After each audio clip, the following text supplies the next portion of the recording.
1 in 10 pioneers who stepped onto the Oregon Trail never made it out alive. 30,000 bodies buried in shallow graves. One corpse every 50 yards for 2,000 miles. The lucky ones got wooden markers. Most just disappeared beneath the prairie, there, bones scattered by wolves before the next wagon train rolled through. Here's what life was really like on the Oregon Trail. Not the sanitized version from your school textbooks, but the brutal day-to-day struggle that nearly 500,000 Americans faced between 1840 and 1860 as they gambled everything on the promise of free land in Oregon Territory. Before we dive in, hit that subscribe button if these historical bedtime stories help you drift off. Drop a comment with your location and time. I love seeing our global community grow with each story. Now, get comfortable. Seriously, adjust those pillows. Pull up that blanket because we're about to experience the Oregon Trail through the eyes of those who lived it and those who died trying. The night wind howls against the side off the wagon, a constant companion that somehow makes a bitter cold even worse. You're awake again as usual. Hours before dawn, your back aches from sleeping on wooden planks with only a thin quilt between you and the hard surface. But it's not the discomfort keeping you up. It's the coughing. 3 wagons down, the Henderson boy has been hacking all night. Everyone's pretending not to notice, pretending not to know what it means. But you know, everyone knows cholera doesn't just go away that Thomas Mason sits up in the darkness, careful not to wake Sarah or the children.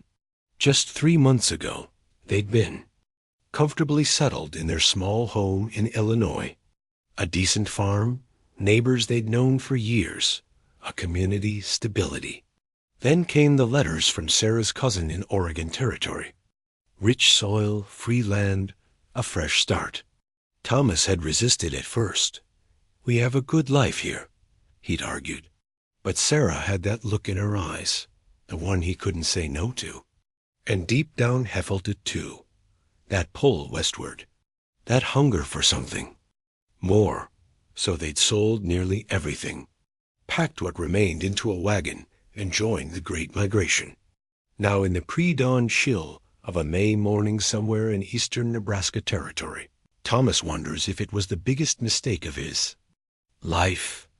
P comes a small voice from the darkness. Go back to sleep, Emma, Thomas whispers. I can't, his 10-year-old daughter replies. I keep thinking about the Henderson boy. Thomas sigh. Me too. Ish going to die? The question hangs in the air so honest. It hurts. I don't know. Thomas says, though, he does know. They buried Henderson's wife just last week. Try to get some sleep. Long day tomorrow. But sleep doesn't come for either of them. Instead, they listen to the wind, the distant cough, and the creak of wagon wheels as the night guard makes his rounds. Morning arrives with the crack of Captain Miller's rifle. The daily wake-up call. Thomas is already up stoking a small fire from last night's immerse. The wagon train has a strict schedule. Wake at 4 a.m., round up animals by 5, breakfast by 6. Depart by 7, 14 wagons, 57 people, all following the same relentless routine. Wagons ho. The call comes exactly at 7, and the great wheels begin to turn. Another day on the Oregon Trail begins. Sarah and Emma walk alongside the wagon. Like most of the women and children, only the very young, elderly, or sick ride inside. With 2 oxen and the family cow pulling nearly 1 to 800 pounds of supplies. Every bit of weight matters. 12-year-old. William rides the horse, helping to keep the livestock moving. 6-year-old Daniel alternates between walking and riding. His energy, never quite matching the steady pace of the wagon train. Ma, my feet hurt, Daniel complains before they've gone a mile. Everyone's feet hurt, Sarah replies, her voice gentle but firm. We'll stop at noon. The morning drags on, mile after dusty mile. The prairie stretches to the horizon in every direction. An ocean of grass rippling in the breeze. Beautiful in its way, but monotonous. Thomas walks alongside the oxen, occasionally prodding them with a stick when they slow. His boots, once new at the start of the journey, are already falling apart. The right one has a hole developing at the toe, and both are permanently stained with the red-brown mud of the Missouri River crossing. That crossing, Thomas still has nightmares about it. 3 weeks ago, they'd reached the wide, muddy Missouri. Some wagons paid for the ferry, $5 a wagon. Steep, but safer. Thomas had decided to ford the river to save money. The water was only 4 feet deep, the guide had said. Perfectly manageable. What the guide didn't mention was the current strong enough to push a wagon sideways, or the hidden holes where the bottom suddenly dropped away. They'd been halfway across when the front right wheel hit one of those holes. The wagon lurched, nearly tipping over. Sarah had screamed. Emma fell into the water and was swept 20 yards downstream before William on horseback managed to grab her. They'd made it across barely, but not everyone was so lucky. The Pattersons, 3 wagons behind them, lost everything when their wagon overturned. Their 6-month-old daughter drowned before anyone could reach her.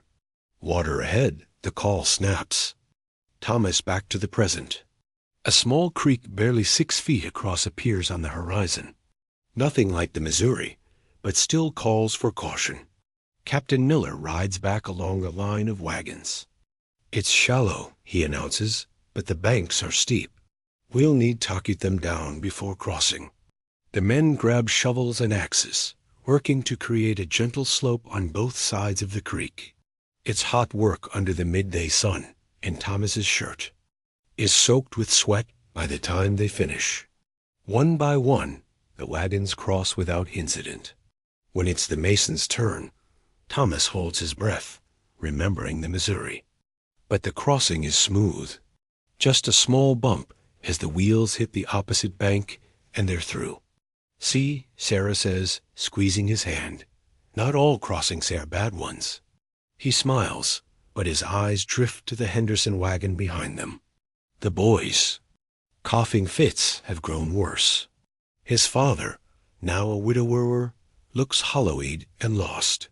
Noon brings a brief respite, a 1-hour halt to rest the animals. Eat a cold meal and refill water barrels. Sarah hands out hard tack and jerky, the monotonous trail diet that's already becoming tiresome. They've been on the trail for over a month, and fresh supplies are dwindling. The flour is running low. The dried apples are gone, and the salt pork won't last forever. I miss real bread. Emma sigh, gnawing on a piece of hard tack so hard it could break teeth. Soak it in coffee, William suggests.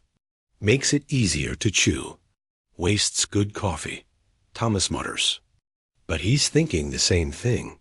What he wouldn't give for a loaf of Sarah's fresh bread, still warm from the oven. Back on the trail after the noon break, the afternoon heat becomes oppressive. The wagons kick up dust that hangs in the air, coating everything in a fine powder that works its way into clothes, food, and lungs. Daniel starts coughing, and Sarah gives Thomas a frightened look. It's just the dust, he assures her, though he can't be certain. The afternoon drags into evening. The sun begins to set, painting the prairie in shades of gold and pink. Finally, at 5:00 p.m., Captain Miller signals to make camp near a bend in the creek they crossed earlier. The wagons form a circle, not 4. Protection against Indians. As many Easterners believe, Budo create a corral for the livestock. Each family has their designated spot in the circle, a tiny piece of order in the vast wilderness. Camp setup is a well-practiced routine.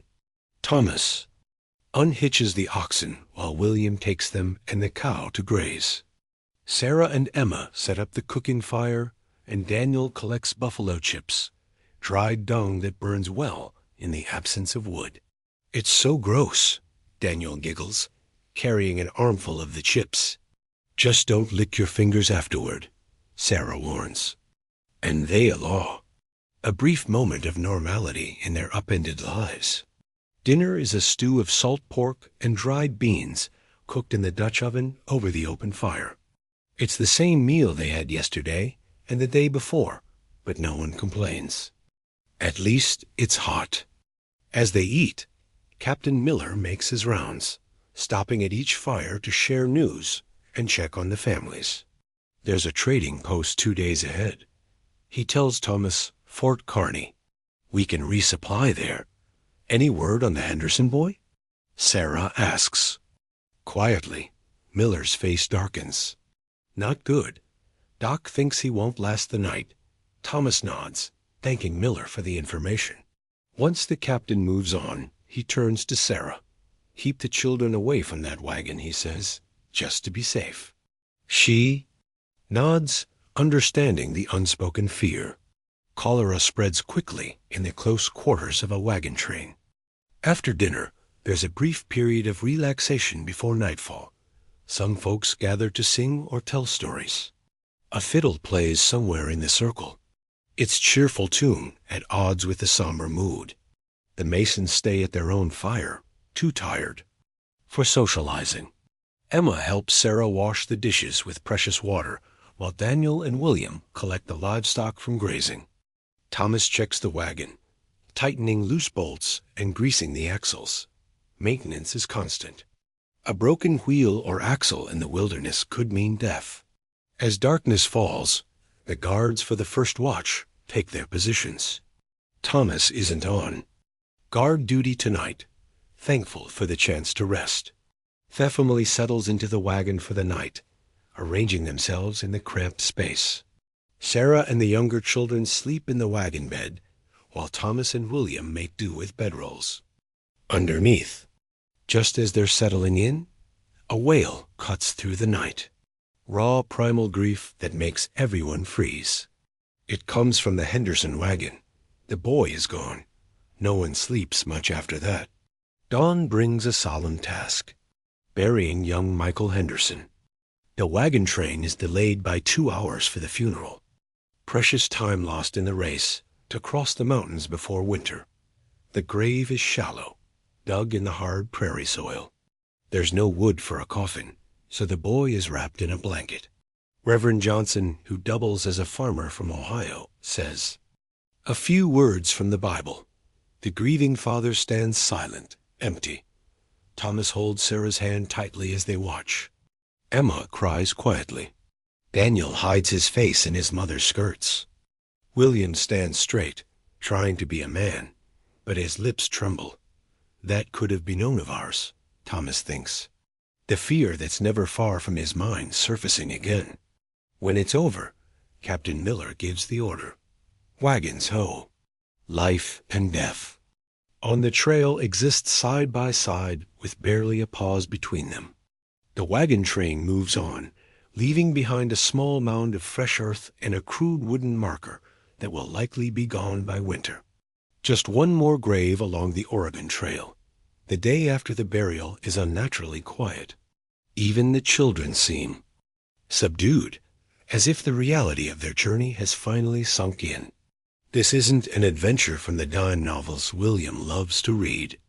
This is life and death, played out across 2,000 miles of wilderness. Thomas walks beside the wagon, lost in thought. The trading post is still a day away, and supplies are running low. The flour sack feels distressingly light when Sarah dips into it for breakfast. The coffee is down to the last few handfuls of beans. Even the oxen seem tired, moving sluggishly despite the prodding. Thomas Sarah's urgent call snaps him out of his thoughts. She's pointing ahead where the lead wagons have stopped. The entire train has halted, and people are gathering at the front. Stay with the wagon, Thomas tells her, jogging ahead to see what's happening. The crowd parts as he approaches, and he sees Captain Miller on his knees beside a man Thomas doesn't recognize. The stranger is filthy, his clothes torn, his face gaunt with exhaustion. He's clutching a canteen someone has given him, drinking desperately. Who is he? Thomas asked Johnson. Who's standing nearby? Ryder from the Donna party, Johnson says grimly.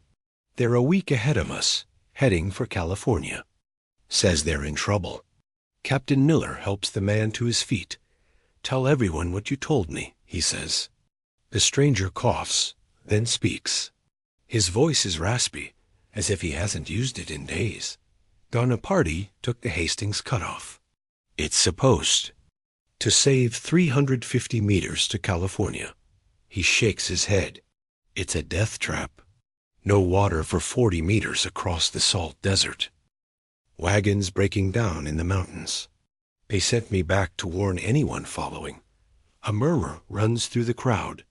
The Hastings cutoff is a new route that branches off from the main trail near Fort Bridger, promising a shorter path to California.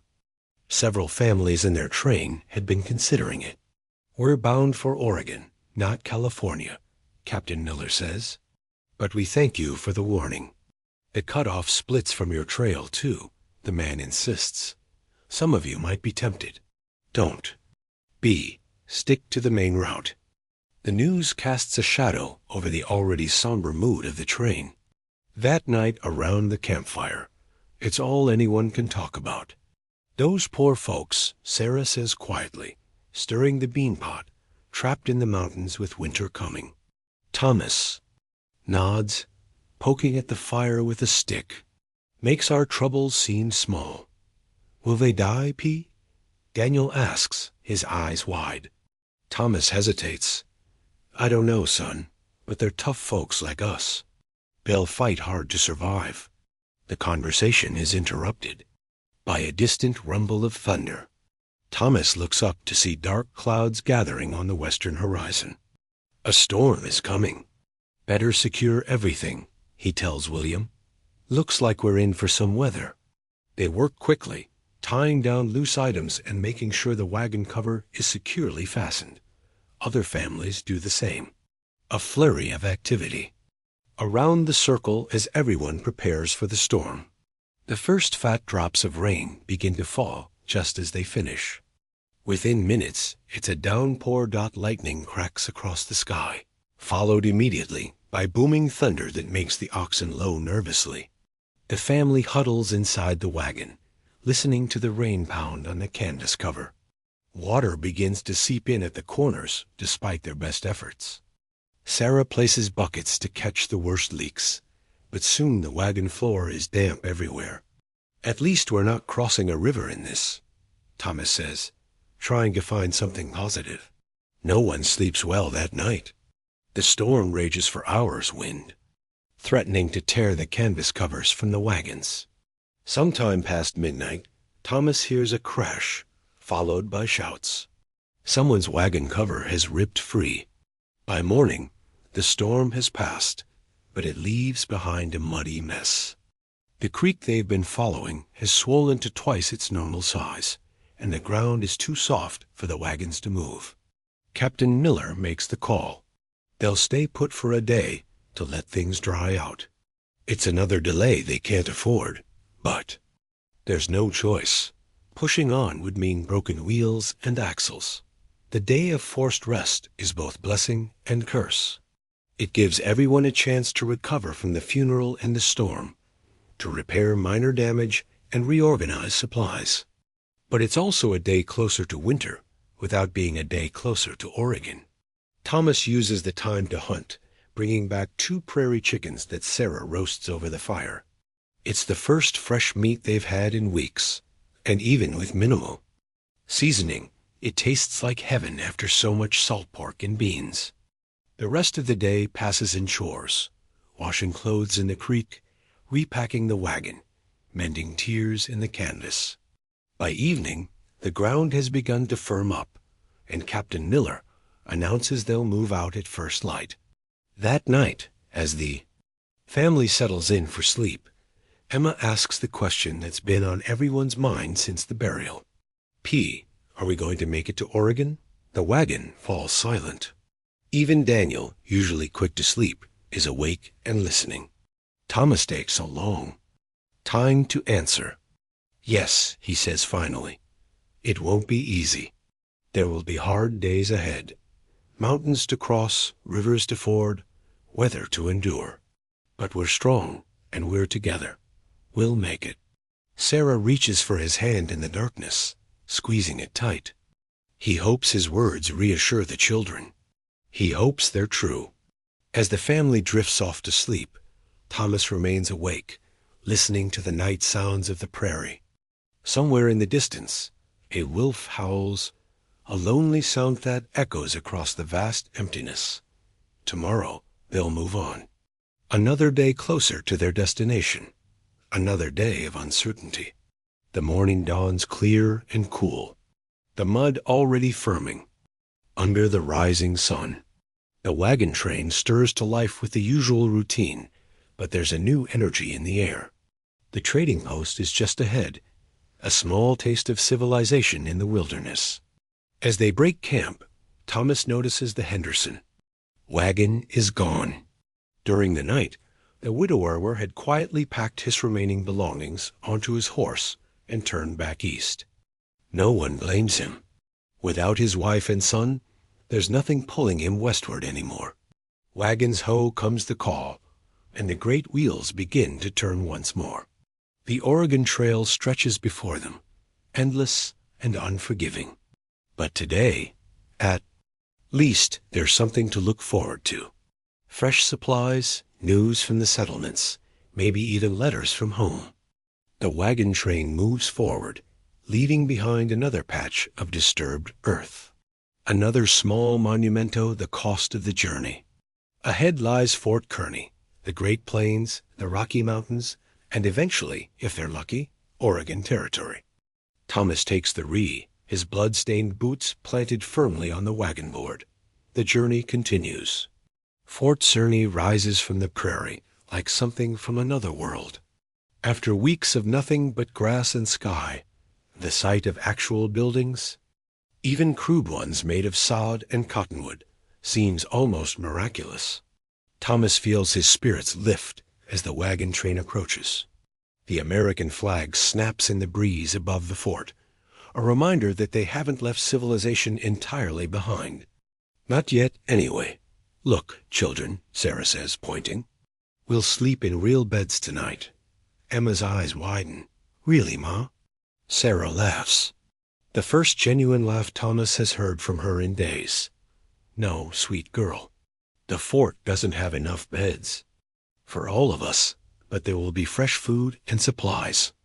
Captain Miller rides back along the line of wagons. We'll camp. Outside the fort tonight. Tomorrow morning you can take turns going into trade. 2 hours per family, no more. We leave at noon with or without you. The strict schedule is necessary. Every day counts in the race to cross the mountains before. Snow makes the passes impassable. As the wagons form their circle for the night, there's a buzz of excitement in the air. People who've barely spoken since the Henderson boys' death are suddenly chattering, sharing lists of supplies they hope to buy, wondering about news from the States. What are we trading for, P? William asks as they unhitch the oxen. Thomas wipes sweat from his forehead. Coffee, first of all. We're almost out. Flour, sugar if they have it. Maybe some dried fruit for your mother. William nods, serious as always. At 12, he's taken on the responsibility of a man on this journey, working alongside Thomas from dawn till dusk. Sometimes Thomas forgets he's still a boy. And a peppermint stick for Daniel, Thomas adds with a wink. Don't tell him. That night, a delegation from the fort visits the wagon train. 2 soldiers and a guide named Harper, who knows the trail ahead. Captain Miller invites the wagon leaders to hear what they have to say.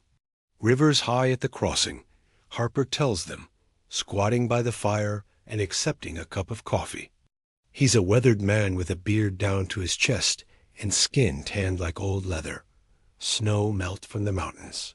You'll want to use Theffery 20 meters upstream. How much? Someone asks. $5 a wagon. A murmur ripples through the group. $5 is steep. Worth every penny, Harper says, reading their thoughts. Already pulled 3 bodies from the river this month. Folks who thought they could save a few dollars. Thomas thinks of the Missouri crossing. How close they came to disaster. We'll take the ferry, he says firmly. After the meeting breaks up, Thomas returns to the family wagon to find Sarah doing inventory of their supplies. How bad? Heesks, she sigh.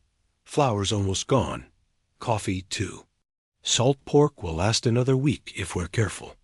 The dried beans are holding out, but the children need more than beans. Thomas finishes. They both look over to where Emma and Daniel are playing a clapping game by the fire. They've grown noticeably thinner since leaving Illinois. We have the trading goods, Sarah reminds him. Back in Independence, they'd packed items specifically for trading. Extra tools, fabric, needles, and thread, things that would be precious on the frontier. And the silver dollars, Thomas adds, they'd sold their farm for $60 in silver, a sum that had seemed substantial at the beginning of the journey. Now, with so far still to go, every coin feels precious. Dawn brings a flurry of activity as families prepare for their turn at the fort. The Masons are scheduled for mid-morning, giving Thomas time to clean up and change into his one good shirt. Appearances matter in trading. You look handsome, Sarah says, smoothing his collar. She's put on her best dress as well, though best is relative after weeks on the trail. Her once blue calico is now a faded gray, the hem caked with prairie dust. That will never fully wash out. When their turn comes, Thomas leaves William in charge of the camp and walks with Sarah and the younger children to the fort. The trading post is a single room in the main building, shelves stocked with the necessities of trail life. The prices are extortionate. Flour that would cost 50 cents back home is $2 here. Coffee is 3 times the normal price, but they have no choice without supplies. They won't make it to Oregon. Thomas haggles as best he can, trading 2 spare horseshoes and a length of calico for 10 of flour and a small sack of coffee beans. He parts with 1 precious silver dollar for sugar, dried apples, and, true to his word, a peppermint stick, 4. Daniel, can I have it now, P? Daniel asks, eyeing the candy. After dinner, Sarah says before Thomas can answer, if yow your beans. While Thomas handles the trading, Sarah visits the fort's small medical station. She returns with a packet of willow bark for pain and fever and grim news. Cholera is all along the trail this year, she tells Thomas as they walk back to the wagon. The doctor says there's been 50 deaths at the Platte crossing alone. Thomas feels a cold knot form in his stomach. Did you tell him about the Henderson boy? Sarah nods. He says to boil all our water, even if it looks clean, and to bury our waste away from any water source. It's common sense, but Thomas has seen how careless some folks can be on the trail. Exhaustion makes people sloppy. Back at camp, there's more news circulating. A large party of porn has been spotted nearby. Not hostile according to the fort commander, but hungry after a poor buffalo hunt. They'll want to trade, Captain Miller tells the group, or beg. Either way, be respectful but firm. We can't spare much. Some of the immigrants look nervous. Stories of Indian attacks have followed them west, though most are exaggerated or completely false. The real dangers of the trail disease, accidents, starvation are far more deadly than any native tribe. Sure enough, as the wagon train prepares to depart, the next day, a group of about 20 porn appears on the horizon. They approach slowly, making it clear they're not looking for trouble. Captain Miller, the fort commander, and Harper, the guide, ride out to meet them. There's a long exchange with Harper translating. Then Miller returns to the wagons. They want to trade, he announces. They're offering moccasins and buffalo meat for coffee, sugar, and tobacco. Fresh meat is a powerful temptation after weeks of salt pork. Several families, including the Masons, decide to trade. The Pawnee set up a makeshift trading area between their horses and the wagons. Thomas approaches with Sarah, carrying a small pouch of coffee beans and some sugar wrapped in cloth. A middle-aged Pawnee man with elaborate beadwork on his buckskin shirt examines their offerings. He nods and hands over a substantial piece of dried buffalo meat. The exchange is silent but respectful. "Thank him," Sarah whispers to Thomas. "Thank you," Thomas says, nodding to the man. To his surprise, the Pawnee trader responds in broken English. "Good meat, make strong." He points to Daniel and Emma, watching wide-eyed from a distance. "For children, grow big."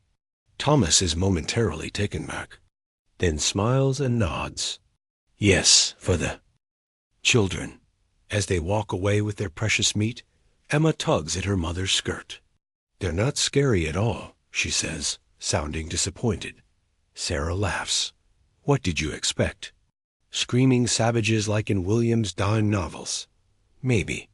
Emma admits, people are just people, no matter what they wear or how they live. Sarah tells her, "Remember that." It's a lesson Thomas hopes will stick. In the vast territory they're crossing, they'll encounter many different tribes. Approaching each with respect rather than fear could make all the difference. By noon, the trading is done and the wagons roll out. Fort Kearny shrinks behind them, the last proper outpost they'll see for hundreds of miles. Ahead lies the wide Platte River, which they'll follow westward toward the mountains. The land is changing subtly. The lush prairie grass of eastern Nebraska gives way to shorter, tougher varieties. The terrain becomes more rolling, with occasional bluffs breaking the horizon. It's beautiful in its vastness, but Thomas is constantly aware of how exposed they are out here. A storm, a fire, a hostile encounter. There's nowhere to hide on the open plains. They make good progress that afternoon, covering nearly 15 miles before making camp along a small tributary of the Platte. The fresh buffalo meat is a welcome change from their usual fare. Sarah cuts it into strips and boils it with dried beans and a precious pinch of salt. It's the best meal they've had in weeks. The good mood continues into the evening. Someone brings out a fiddle, and there's dancing around the central fire. Even Captain Miller seems to relax a bit, sharing a pipe with Harper, who's decided to accompany them to the river crossing. Thomas watches Sarah twirl Emma in a simple dance, her tired face momentarily free of worry. These are the moments that make the hardships worthwhile, he thinks. These small pockets of joy amid the struggle. William sits beside him, whittling a piece of wood with his pocket knife. "Pa," he says without looking up, "do you think we'll really make it to Oregon?" The question catches Thomas off guard. William rarely expresses doubt or fear. "Yes," he says firmly. "We've come this far, haven't we? And we're still strong." William nods, but doesn't look convinced. Harper says the mountains are the real test, and winter comes early up high. "We'll be through the mountains before the snow flies," Thomas assures him, hoping it's true. Captain Miller knows what he's doing. The fiddle strikes up a livelier tune, and Daniel runs over, grabbing William's hand. "Come dance, Will." William protests, but Daniel is insistent. And finally, the older boy allows himself to be pulled into a circle of dancers. Thomas watches his son sewn on the cusp of manhood, the other still so childlike, and feels a fierce surge of love and protectiveness. He'll get them to Oregon. He has to. The next few days settle into a rhythm up before. Gone on the trail by 715 meters a day, following the broad muddy Platte. Thoroughfare is both lifeline and obstacle, providing water for people and animals, but also breeding mosquitoes that swarm in black clouds at dawn and dusk. "I'm being eaten alive," Sarah complains on the third night, slapping at her neck. "Here," Thomas says, handing her a small tin of bear grease mixed with pennyroyal that he traded for at the fort. "Rub this on." Smells terrible, but the mosquitoes hate it. Sarah wrinkles her nose at the pungent odor, but applies the greasy mixture to her exposed skin and the children's. The relief is immediate, though now they all smell like rancid meat. I think I preferred the mosquitoes, Emma says, gagging at the smell on her arms. But the mosquitoes are more than an annoyance. Harper tells them that marsh fever, probably malaria. Thomas thinks kills nearly as many immigrants as cholera. The greasy repellent is a small price to pay for protection. On the 5th day after Fort Kearny, they reach the ferry crossing. It's a crude affair, just a large raft attached to a rope system that spans the river. But it looks sturdy enough, and Thomas is glad they opted for this rather than trying to ford the swollen river. The ferry can only take one wagon at a time, so the crossing is slow. Each family waits their turn, watching anxiously as their worldly possessions are floated across the muddy expanse. When the mason's turn comes, Thomas drives the wagon onto the raft, while Sarah and the children wait on shore. They'll cross on the return trip. The ferryman, a grizzled old mountain man with a missing front tooth, gives instructions in a growly voice. Keep them oxen calm, he warns. They spook. We all go swimming. Thomas nods, holding the lead oxes. Halter firmly. The animal is nervous, rolling its eyes at the unfamiliar movement beneath its hooves. The crossing seems to take forever. The raft moves agonizingly slowly, pulled by men on both shores, working a complex system of ropes. The river is perhaps 100 yards wide here, but the current is swift, pushing constantly against the side of the raft. Halfway across, one of the oxen bellows and tries to back up, causing the wagon to shift dangerously. The raft tilts, water sloshing over the edge. Steady him! The ferryman shouts, leaning his weight against the listing side. Thomas grabs the ox's harness with both hands, speaking in low, soothing tones. Easy now, easy boy.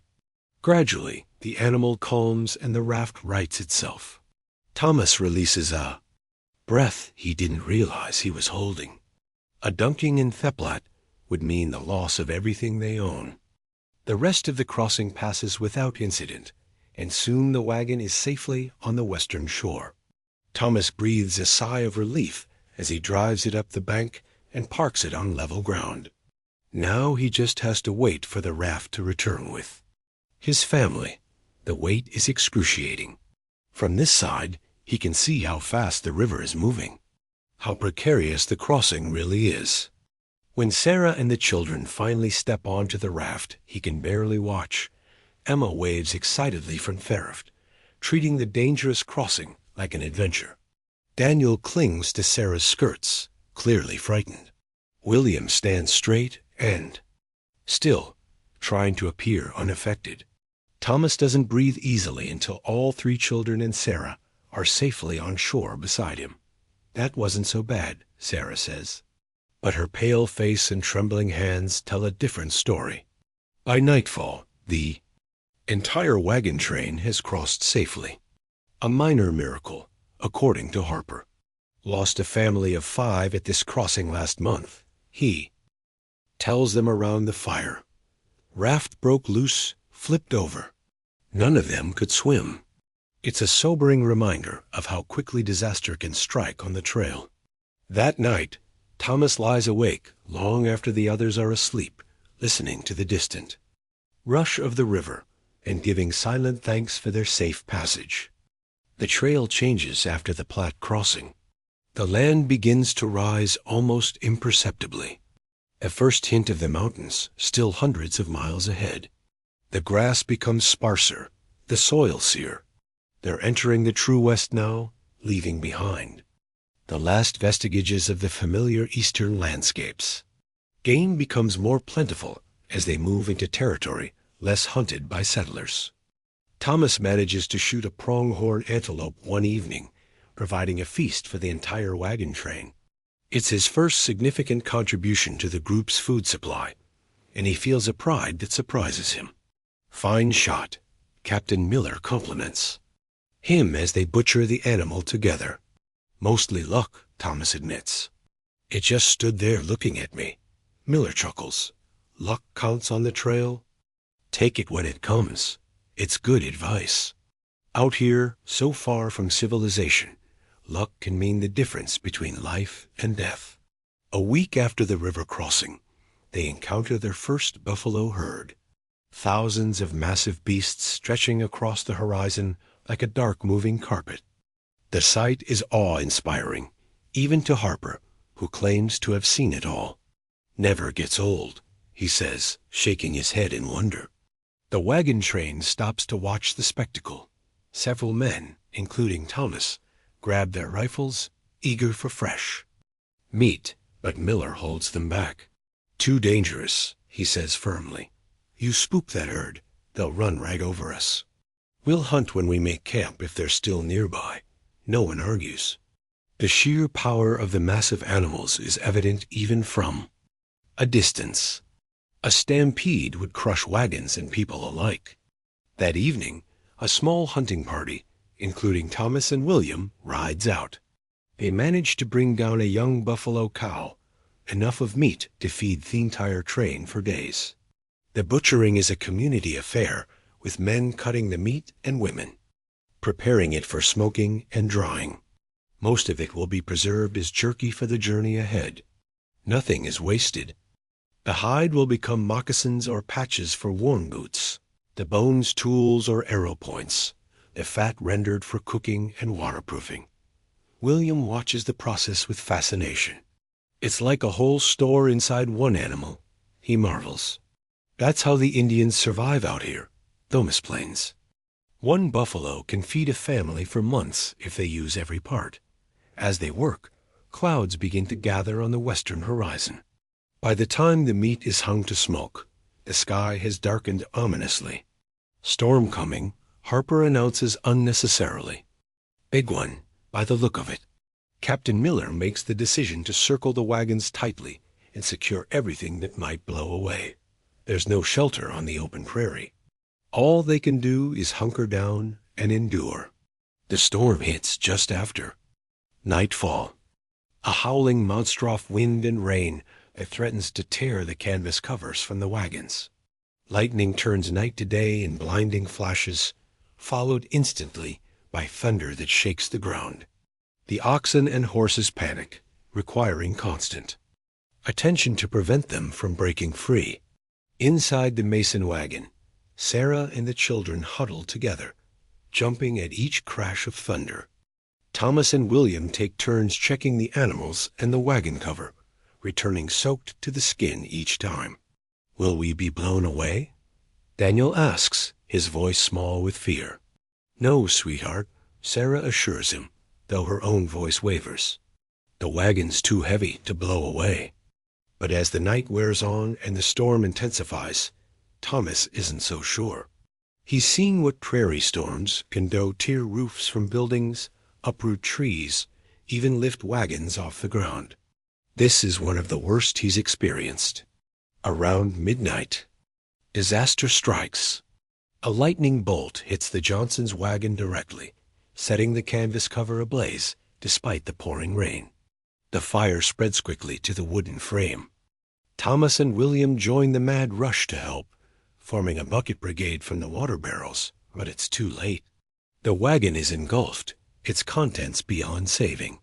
Fortunately, the family escapes unharmed, though they lose everything except the clothes on their backs. By dawn the storm has passed, leaving behind a sea of mud and a group of exhausted travelers. The Johnsons stand shell, shocked beside the charred remains of their wagon, their journey seeming at an end. Thomas wakes to the sound of coughing. For a moment, disoriented by sleep, he thinks it's the Henderson boy again. Then reality crashes back. It's Sarah, and the cough sounds worse than last night. He scrambles up from his bedroll beneath the wagon, wincing as his stiff muscles protest. The eastern sky is just beginning to lighten, the first hint of dawn still an hour away. The camp is quiet except for Sarah's coughing and the soft snoring of the night guard, who should be awake but has dozed off at his post. Inside the wagon, Sarah is burning with fever, her nightdress soaked with sweat. Emma is already awake, bathing her mother's forehead with a damp cloth. She got worse about an hour ago. Emma whispers, her young face drawn with worry. I didn't want to wake you yet. Thomas puts a hand on his daughter's shoulder, surprised and moved by her composure. You did right, he tells her. Let me take over. Now, Emma nods and slips out of the wagon to start the morning fire. Thomas can hear her quickly waking William to help her. At 10 years old, Emma has grown up so much in the month since they left Illinois. Sarah, Thomas says softly, pressing a hand to her cheek. Her skin is alarmingly hot. Can you drink something? Sarah's eyes flutter open, glazed with fever. Water, she manages to whisper. Thomas helps her sit up enough to sip from the canteen. She takes a few swallows, then falls back, exhausted by even that small effort. The yellow root tea, she murmurs. It helped. Thomas nods and climbs down from the wagon. Emma already has water boiling over the small fire. Smart girl. We need to make more of that tea for your mother, he tells her. Emma nods solemnly. Will she get better? Thomas forces a confidence he doesn't. Feel, of course she will. You're Mars, the strongest woman I know. As he prepares the tea, Captain Miller approaches, his face grim in the firelight. How is she? He asks without preamble. Fever's worse, Thomas admits, but no sign of cholera yet. Miller nods, relief evident in his posture. Cholera would mean quarantine at the very least, possibly being left behind if the illness spread. We need to make Fort Laramie. Miller says they have a proper doctor there. It's about 6 days' travel if we push hard. Thomas feels a surge of hope. A real doctor could make all the difference.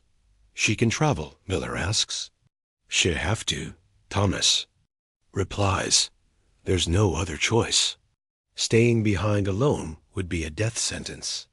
The captain nods once and moves on to rouse the rest of the camp.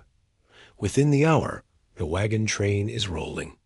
Despite the early start, everyone understands the urgency of reaching Fort Laramie. The terrain grows steadily more challenging as they push westward. The flat prairie gives way to rolling hills and dramatic rock formations. Chimney Rock appears on the horizon like a beacon, its distinctive shape a landmark all trailers recognize. It means we're almost halfway. Harper tells them around the fire that night. Chimney Rock to Fort Laramie, then Fort Laramie to South Pass through the mountains. And then, William asks.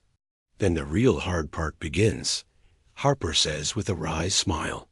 Down the Snake River country, through the Blue Mountains, and finally to the Columbia and the Will Valley. Thomas listens, but says little. His thoughts with Sarah. Her fever has remained high all day, despite regular doses of the yellow root tea. She's growing weaker, taking only sips of water and broth. That night, as the children sleep, Thomas sits beside the wagon, keeping watch over Sarah. The sky above is ablaze with stars, more than he ever saw back east. The beauty of it makes his chest ache. Thomas, Sarah's voice, thin but clear, startles him. He climbs into the wagon and finds her awake, her eyes bright but more lucid than they've been all day. I'm here, he says, taking her hand. If I don't make it, don't talk like that. He interrupts, squeezing her fingers. Listen to me, she insists with a flash of her old stubbornness. May, if I don't make it, you must go on. Get the children to Oregon. Promise me. Thomas feels his throat tighten. I already promised, remember, but you're going to be fine. We'll reach Fort Laramie soon, and there's a doctor there. Sarah manages a weak smile. Always the optimist. One of us has to be. They sit in silence for a while, listening to the night. Sounds of the prairie, the distant howl of a coyote, the rustle of wind through grass, the occasional stamp of an ox. I don't regret coming, Sarah says finally. Even if I wanted this journey for all of us, I know, and he does know. For all the hardships, there have been moments of such beauty, such wonder that he understands why they risked everything. Sarah's eyes begin to droop, the brief energy fading. Sing to me, she murmurs, like you used to. So Thomas sings softly so as not to wake the children. An old song his mother taught him about green valleys and flowing rivers and a home waiting at the end of the road. Sarah falls asleep to the sound of his voice, her breathing a little easier than before. The next morning brings a glimmer of hope. Sarah's fever has broken during the night. She's weak as a newborn kitten, but her eyes are clear and she manages to eat a small bowl of corn mush. Don't get too excited, Harper warns when Thomas shares the good news. Marsh fever comes and goes. She'll likely get worse again before she gets better. But Thomas can't help feeling hopeful. Sarah is a fighter. She always has been. The wagon train pushes on, covering 15 miles that day, despite the increasingly rough terrain. They're entering proper hill country now, leaving the endless flat prairie. Behind, the hills are a welcome change from the monotony, but they slow the wagons considerably. Oxen strain against the yokes on the upslopes, and wheel brakes squeal on the descents. Hard on man and beast, Miller comments during the noon rest, but it means we're making progress. That evening, they camp within sight of Scott's Bluff, a massive rock formation that towers over the surrounding landscape like a fortress. Emma and Daniel stare at it in awe. Are those the mountains? Daniel asks. William, always eager to show off his knowledge, shakes his head. No, dummy. The real mountains are much bigger.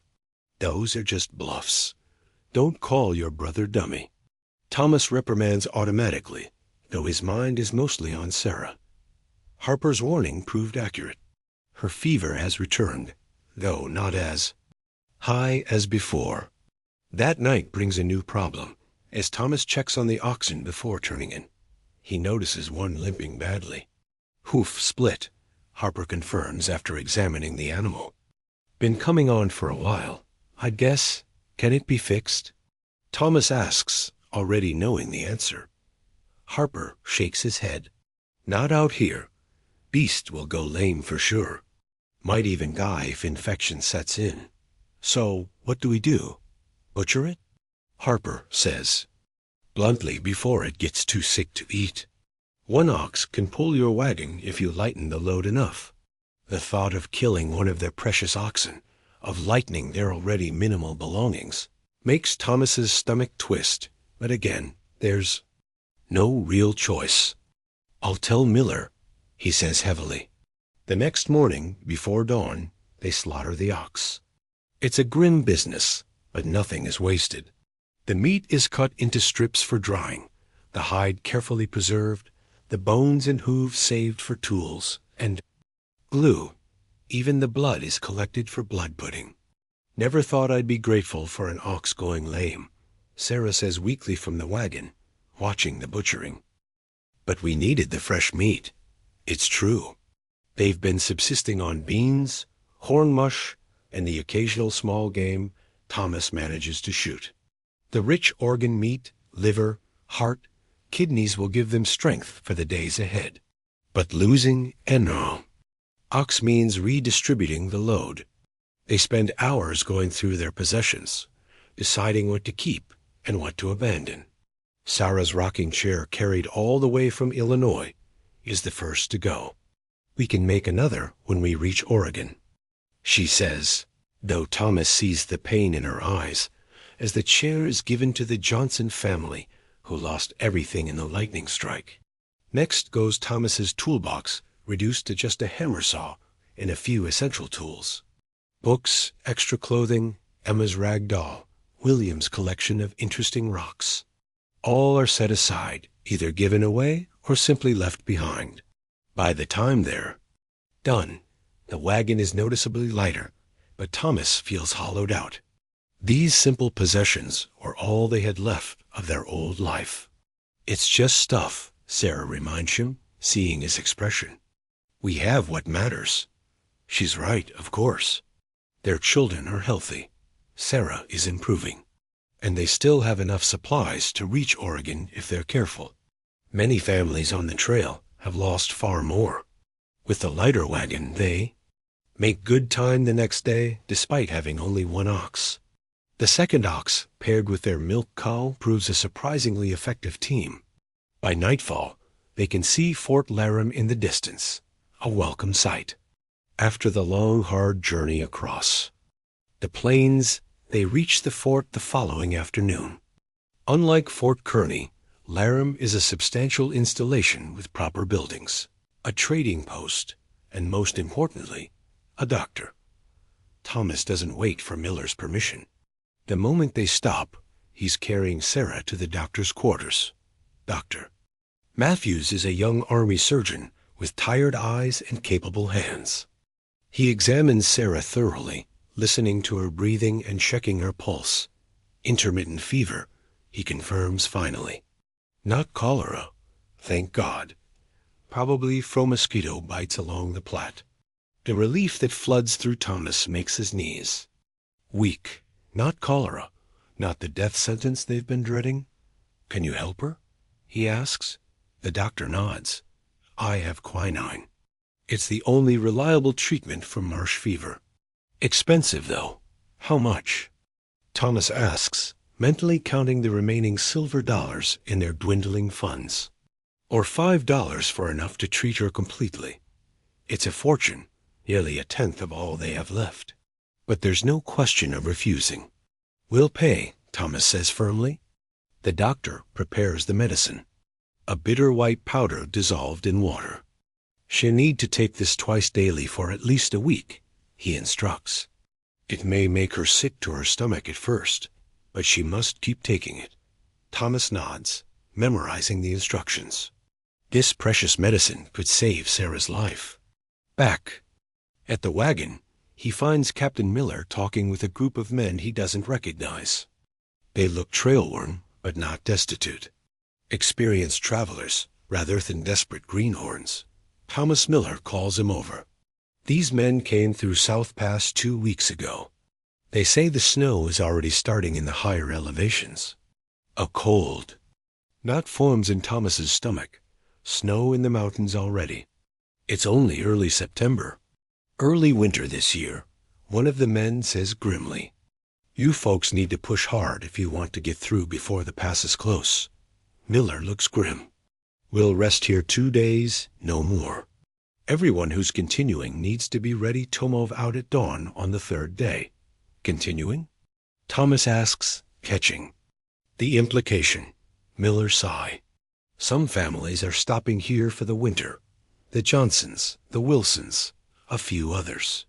They'll try again in the spring. It's not an unreasonable decision. Fort Laram offers safety, shelter, and the chance to earn money working for the Army or trading with passing caravans. Wintering here would be far safer than risking mountain passes in early snow.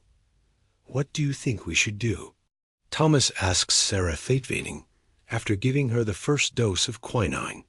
She's resting on a proper cot in the fort's infirmary, looking smaller and more fragile than he's ever seen her, but her eyes are clear and determined.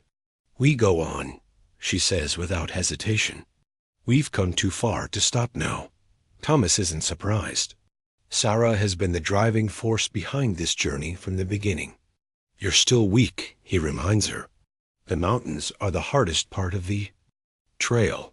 I'll get stronger, she insists. The doctor says the quinine works quickly, and we can't afford to winter here. We'd use up all our money before spring. She's right about that. Even 2 days at the fort will make a significant dent in their funds. Supplies here are even more expensive than at Fort Kearny, and they need to restock before tackling the mountains. All right, Thomas agrees. We go on, but you rest in the wagon until you're stronger. Sarah smiles, reaching for his hand. Have I ever told you how much I love you, Thomas Mason?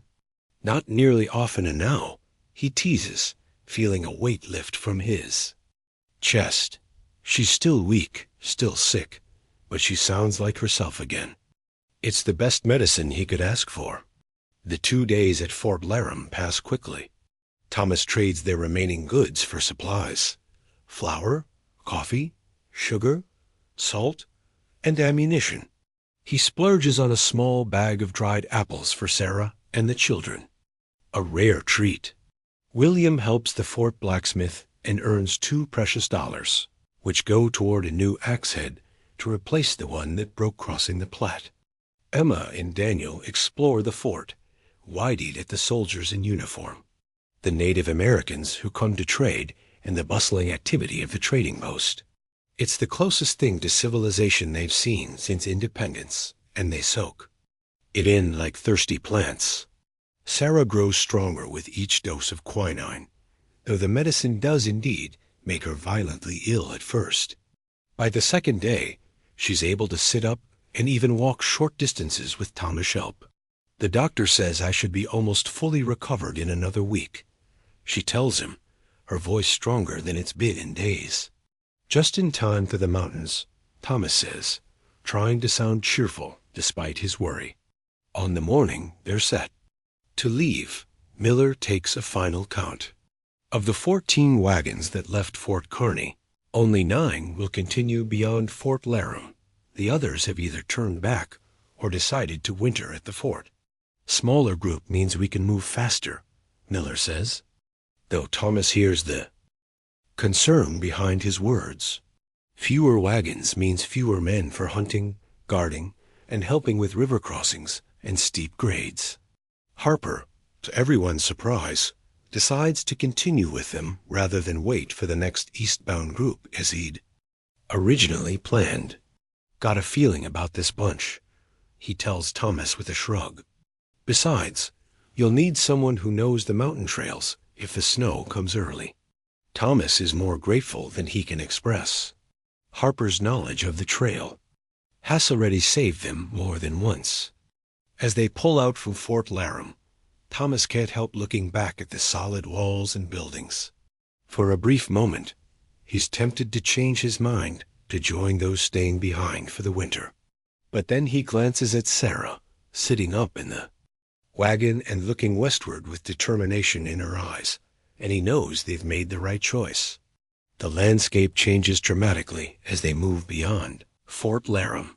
The rolling hills give way to more rugged terrain with rocky outcroppings and stunted pine trees replacing the endless grass of the plains.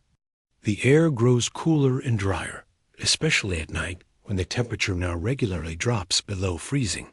We're climbing, Harper explains, not the real mountains yet, but we're gaining elevation every day. You can feel it in your breathing, if you pay attention.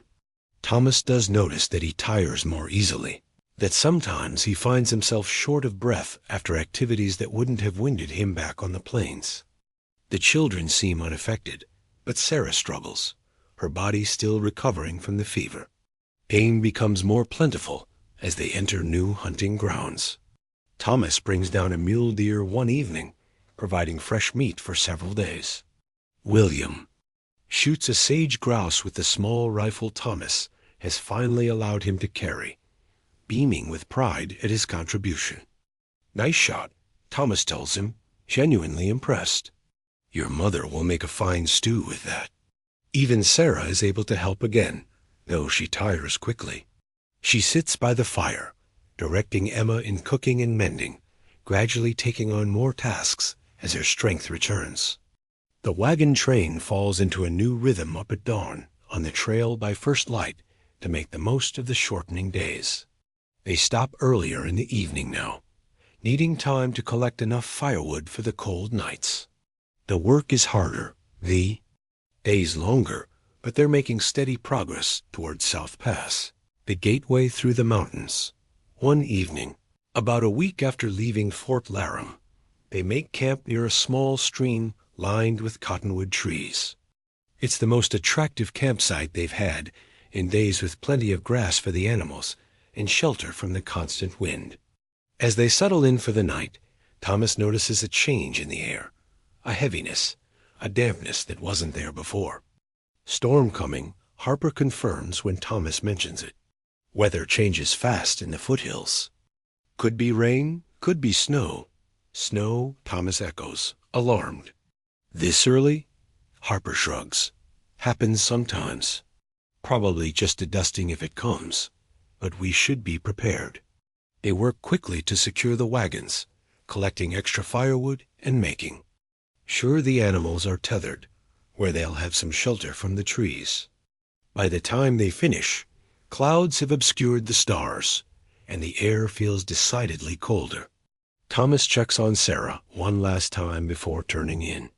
She's bundled in blankets in the wagon, looking concerned. I feel it too, she says when he mentions. The weather. Remember that freak September snow back in '39 killed all the late crops? Thomas nods, remembering this is different country though.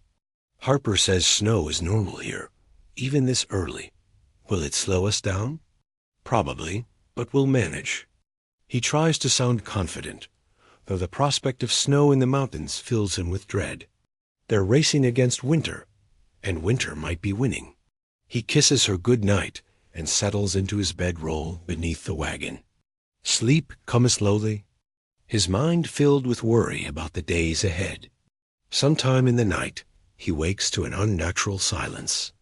The usual night sounds, insects, distant animals, the rustle of wind are gone. Instead, there's only a soft, steady whisper, like countless tiny feet walking on the wagon cover above. Snow. Thomas rises quietly and steps out from under the wagon. The world has transformed. A thin blanket of white covers everything. The ground, the wagons, the trees. It's still falling, fat flakes drifting lazily in the still air. It's beautiful in a way, peaceful, but Thomas feels only dread as he watches the snow accumulate. Every inch is another obstacle, another delay in their already tight schedule. Just a dusting, huh? He mutters to himself, thinking of Harper's prediction. As if summoned by the thought, the trail guide appears beside him, a dark shape in the swirling white. Could be worse, Harper says quietly. This is nothing compared to what the mountains can throw at us. Comforting, Thomas says. Dryly, Harper chuckles. Get some sleep. Tomorrow will be hard going. Thomas returns to his bedroll, but sleep eludes him now. He lies awake, listening to the soft sound of falling snow and wondering what new challenges the mountains will bring. Morning reveals 3 inches of snow covering. The landscape transforming the familiar trail into something alien and treacherous. The oxen balk at their harnesses, breath steaming in the frigid air. Thomas's fingers are already numb as he secures the last strap. Think it'll melt? William asks, stomping his feet to keep warm. Thomas looks at the sky.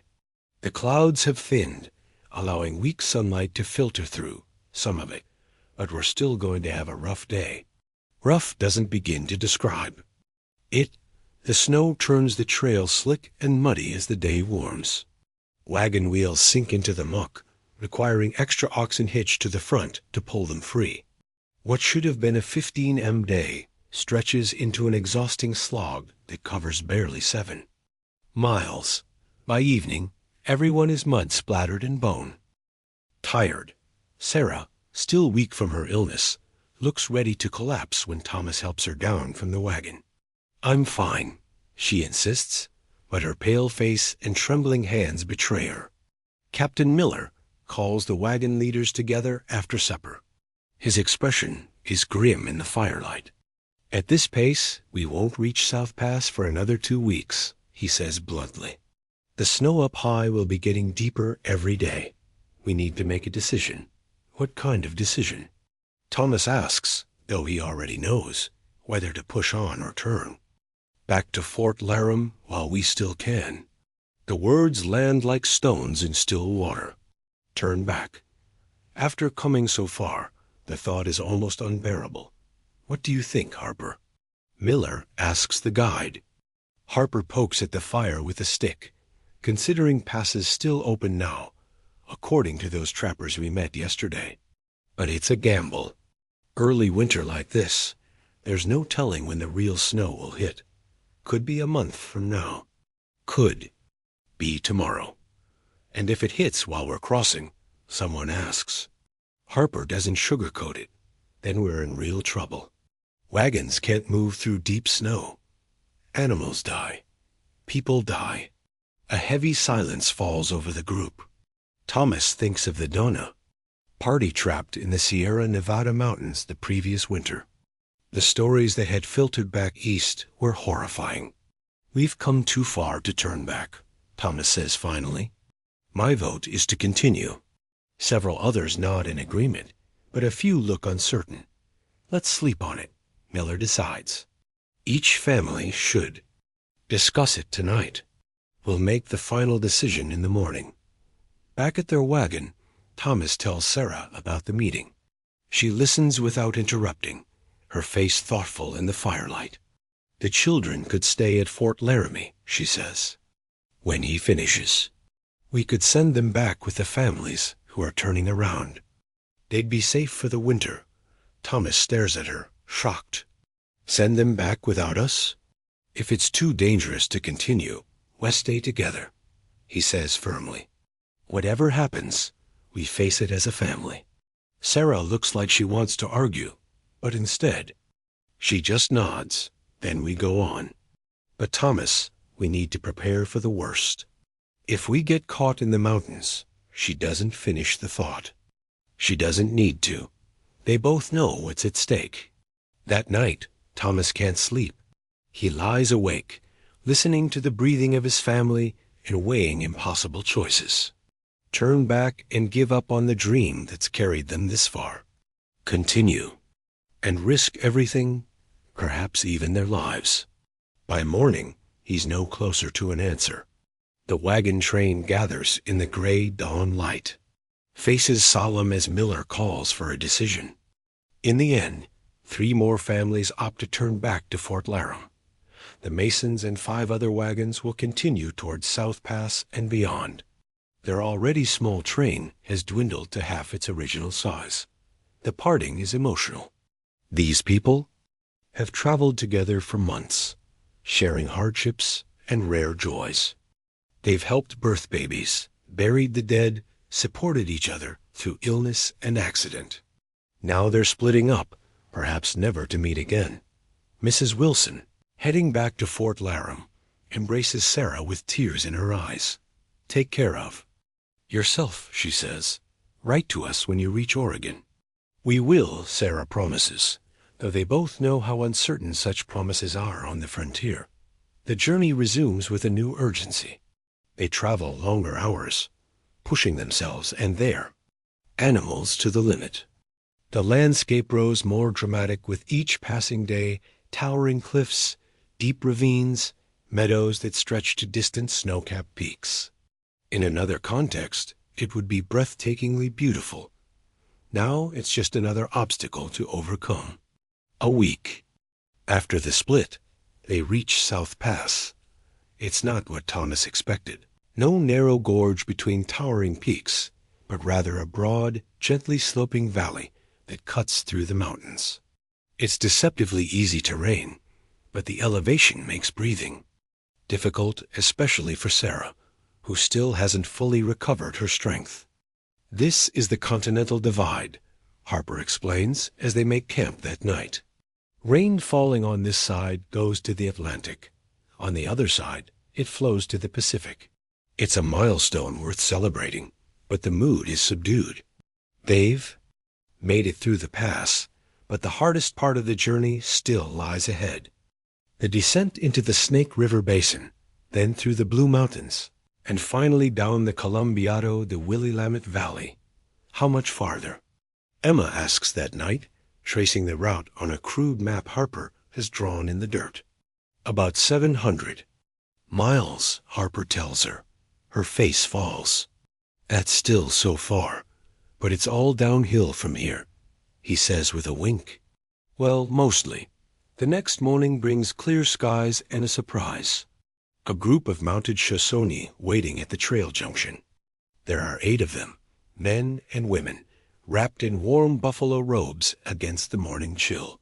Captain Miller and Harper ride out to meet them. The rest of the wagon train watches anxiously, rifles close at hand, despite Harper's assurances that the Shoshone are friendly. After a long conversation with Harper translating, Miller returns to the wagons. They're offering to guide us to Fort Hall, he explains. For a price, of course. Can we trust them? Someone asks. Miller looks offended on behalf of the Shoshone. These people have been guiding travelers for years. They know the trails better than anyone, and with fearly snow, we need all the help we can get. In the end, they agreed to hire 2 guides. A middle-aged man named Bear Runner and his nephew, a young man who introduces himself as Joseph in surprisingly good English. I learned at the mission school, Joseph explains when Thomas comments on it before it burned.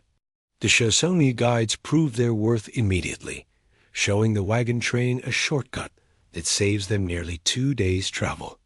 Joseph rides alongside.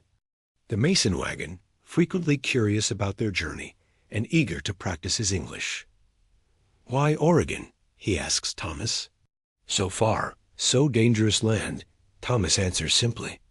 A place of our own where we can build something that will last. Joseph considers. This then nods. My people understand land is life.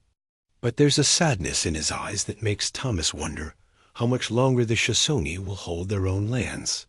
With more settlers arriving every year, the weather holds as they descend from the high country into the Snake River plain. The snow melts away, replaced by a dusty landscape of sagebrush and scattered pine. It's warmer here, the air less thin, but the wind is constant and biting. Sarah continues to improve, now able to walk alongside the wagon for short periods. Her face is gaunt, but her eyes have their old sparkle back. Thomas finds himself watching her when she's not looking, still hardly believing how close he came to losing her. Stop staring, she tells him one evening, catching him at it. I'm not going to break. I know, he says, but he keeps watching anyway. Fort Hall appears on the horizon after 5 days of hard traveler welcome sight. Despite being much smaller than Fort Laram, it's little more than a trading post, really, with a few rough buildings surrounded by a stockade fence. But it represents safety, supplies, and most importantly, information about the trail ahead. The news isn't good. An early blizzard has already dumped 2 feet of snow in the Blue Mountains. The main trail along the Snake River is flooded in sections. From early snow melt, and there are reports of hostile bands from other tribes in the region, taking advantage of the reduced military presence as winter approaches. We should have turned back, one of the remaining wagon leaders mutters after hearing the reports. But it's too late for second thoughts now. Fort Hall is the last major outpost before Oregon. Going back would be almost as dangerous as continuing. Forward. That night, Thomas finds Joseph sitting alone by the fire, carving a small piece of wood with a sharp knife. Is it really as bad as they say? Thomas asks, settling beside him. Joseph shrugs. Bad? Yes. Impossible? No. He holds up the carving, a small bird taking shape under his skilled hands. There is always a way if you look hard enough. They say the Blue Mountains are already snowed in. Main trail, yes, but there are other ways. Joseph hesitates. My people know these mountains. Many trails not on white man's maps. Thomas feels a spark of hope. You know, another route.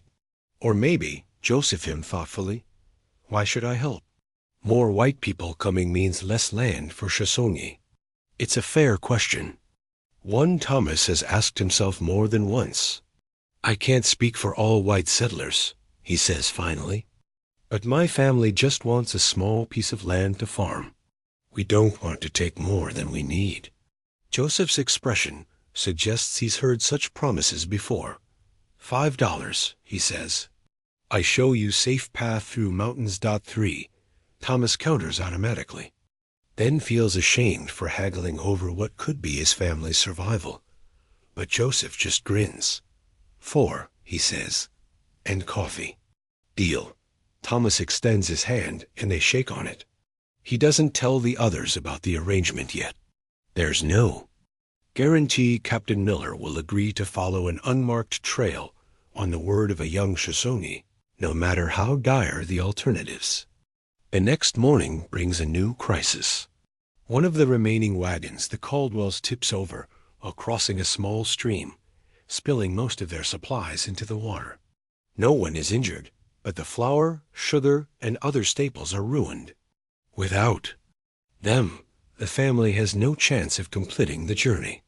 We'll share, Sarah says immediately when she hears the news. Everyone can contribute a little. It's what they've always done on the trail, supported each other through disaster.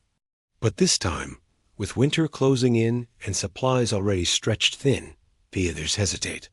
We barely have enough for ourselves, one of the men argues. Then, we'll have a little less, Sarah counters, her voice firm. None of us makes it to Oregon alone. In the end, each family contributes something.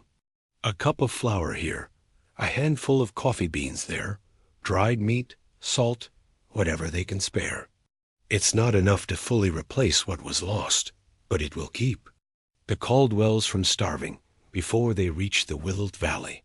That evening, Thomas tells Sarah about Joseph's effort to guide them through the mountains. Can he be trusted? She asks, practical as always. I think so. And honestly, what choice do we have? The main trail is already snowed in. Sarah considers this, then nods.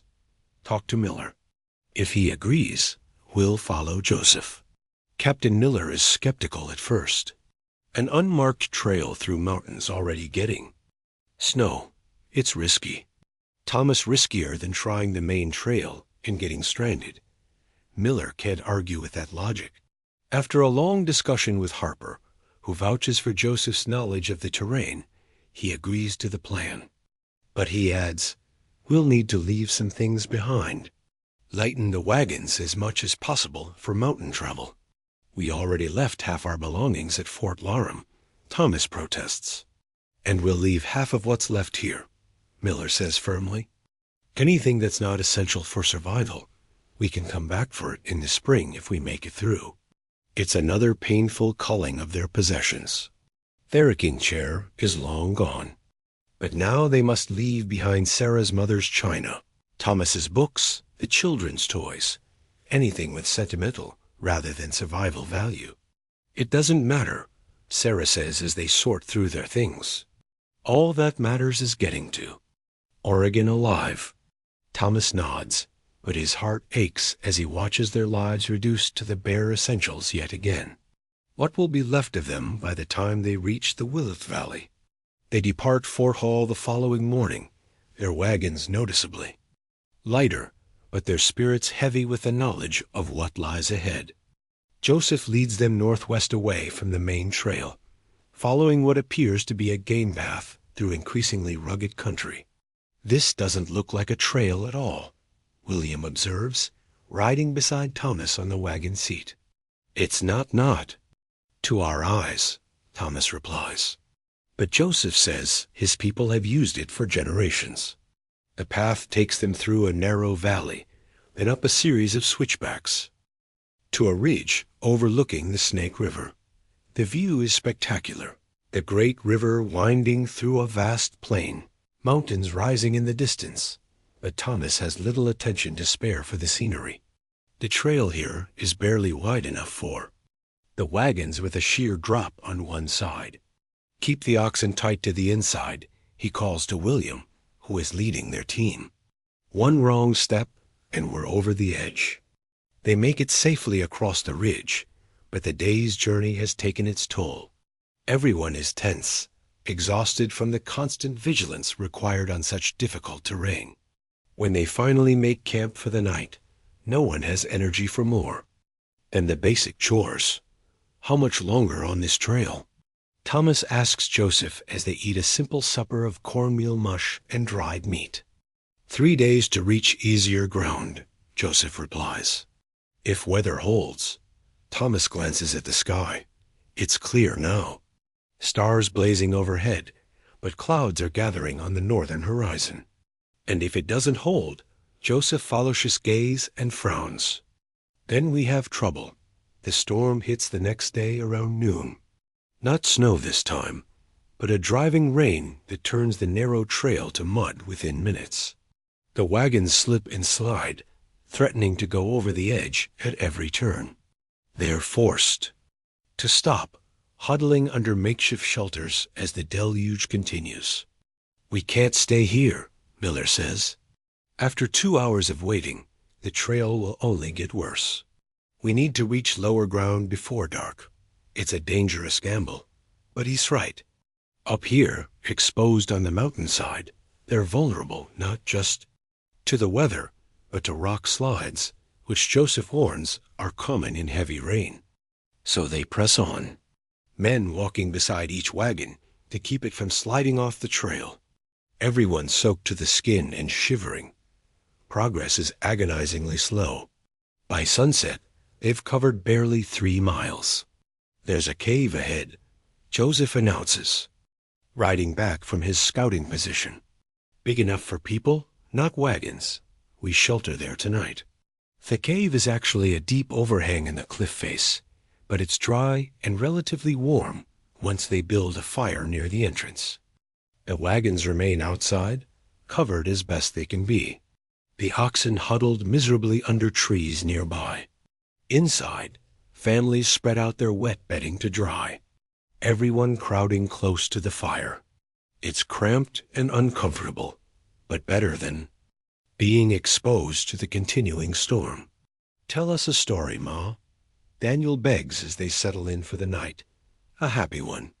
Sarah thinks for a moment, then begins a tale about a family of rabbits who build a wonderful home in a meadow. It's a simple story, one she's told before, but it takes on new meaning here, in this cave with their own home, still just a dream on the horizon. Thomas watches his wife and children, their faces glowing in the firelight. Despite everything, the illness, the hardships, the losses, they're still together, still pushing forward. The thought fills him with a fierce pride.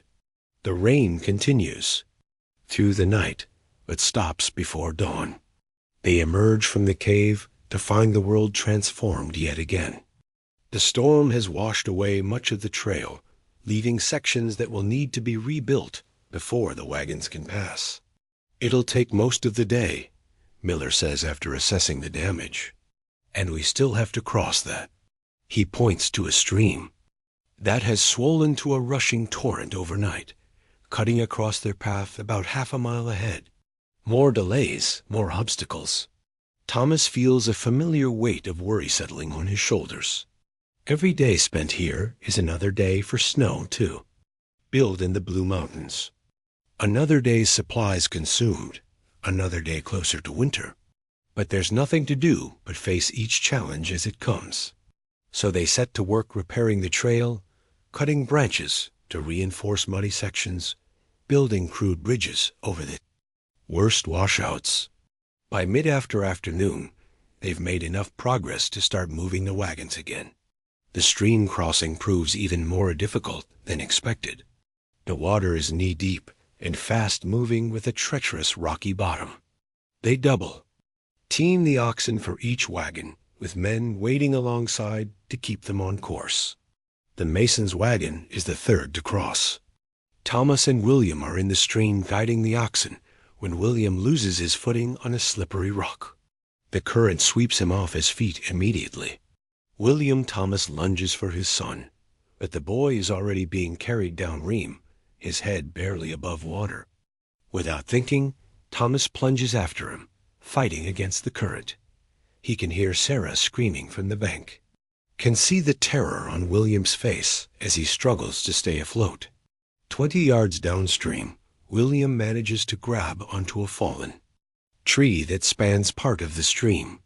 He clings there, coughing and sputtering as Thomas battles his way toward him. "Hold on," Thomas shouts above the roar of the water. "I'm coming." He reaches the tree and pulls himself along it, until he can grab William's arm. The boy is pale with cold and fear, his clothes soaked and heavy. "I've got you," Thomas says, wrapping an arm around his son's chest. "Let go of the tree. I'll get us to shore." It takes all his strength to drag them both to the bank, fighting the current every inch of the way. By the time they stumble onto solid ground, Thomas is so exhausted he can barely stand. Sarah reaches them first, wrapping blankets around both of them, tears streaming down her face. "I thought I'd lost you," she says, clutching William tightly. "Both of you. It'll take more than a little string to separate this family," Thomas manages to say through chattering teeth. But the close call has shaken him badly. That night, huddled around the fire, Thomas can't stop thinking about what almost happened. If William had been swept further downstream, if the fallen tree hadn't been there, if Thomas hadn't reached him in time. "Stop," Sarah says softly, reading his thoughts as she so often does. "They're safe. We're all safe." Thomas nods, but the fear lingers. They've been lucky. So far luckier than many on the trail. But how long will that luck hold?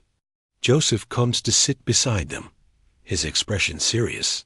2 more days, he says. Hard travel, then easier road to Blue Mountains. But he hesitates. But what? Thomas prompts. Joseph points to the northern sky, where clouds are building again. Snow coming. Big storm.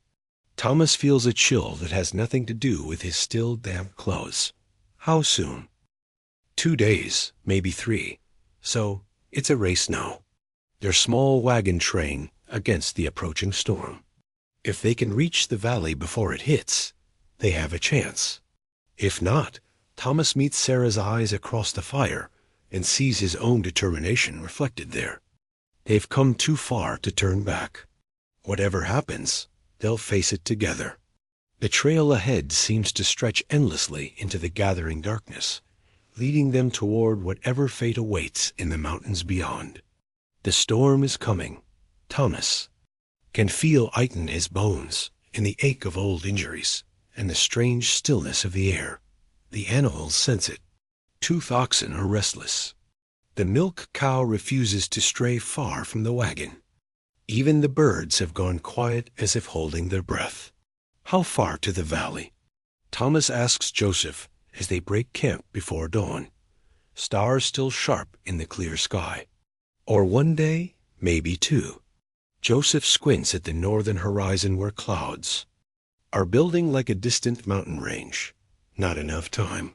Thomas nods grimly. They won't outrun this storm. The best they can hope for is to find some kind of shelter before it hits. Captain Miller calls the wagon leaders together while the others finish loading. His face is etched with worry in the gray pre-dawn light. "We need to decide whether to push on or find a place to wait out the storm," he says without preamble. "If we stop, how long might we be stranded?" Thomas asks. Miller looks to Joseph for the answer. "First big snow of season," Joseph says. "Maybe 1 day, maybe 1 week. No way talk no. A week trapped on this exposed mountainside would be disastrous. Their supplies are already dangerously low, with most families down to basic staples. Flour, coffee, a little salt, pork, or dried meat.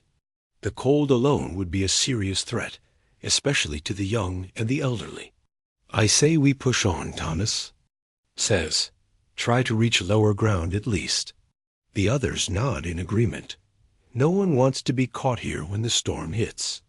They set out as the first light touches the eastern sky, moving as quickly as safety Allison the narrow trail.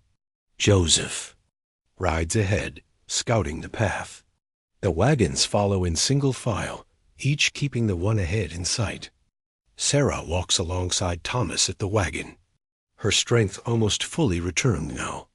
William leads the oxen, while Emma minds Daniel inside the wagon.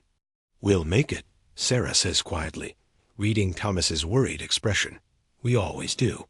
He manages a smile, though his eyes keep straying to the darkening northern sky. Of course, we will. By mid-morning, the temperature has dropped noticeably, and the wind is picking up. The trail descends steeply into a pine forest, which offers some protection from the gusting wind, but makes the going even slower. Wagon wheels catch on exposed roots and rocks, requiring constant attention. Around noon, as they stop briefly to rest the animals, Joseph returns from scouting with news. Big meadow ahead, maybe 3 miles. Good place to camp if storm comes. Some trees for shelter, creek for water. It's the first good news they've had in days.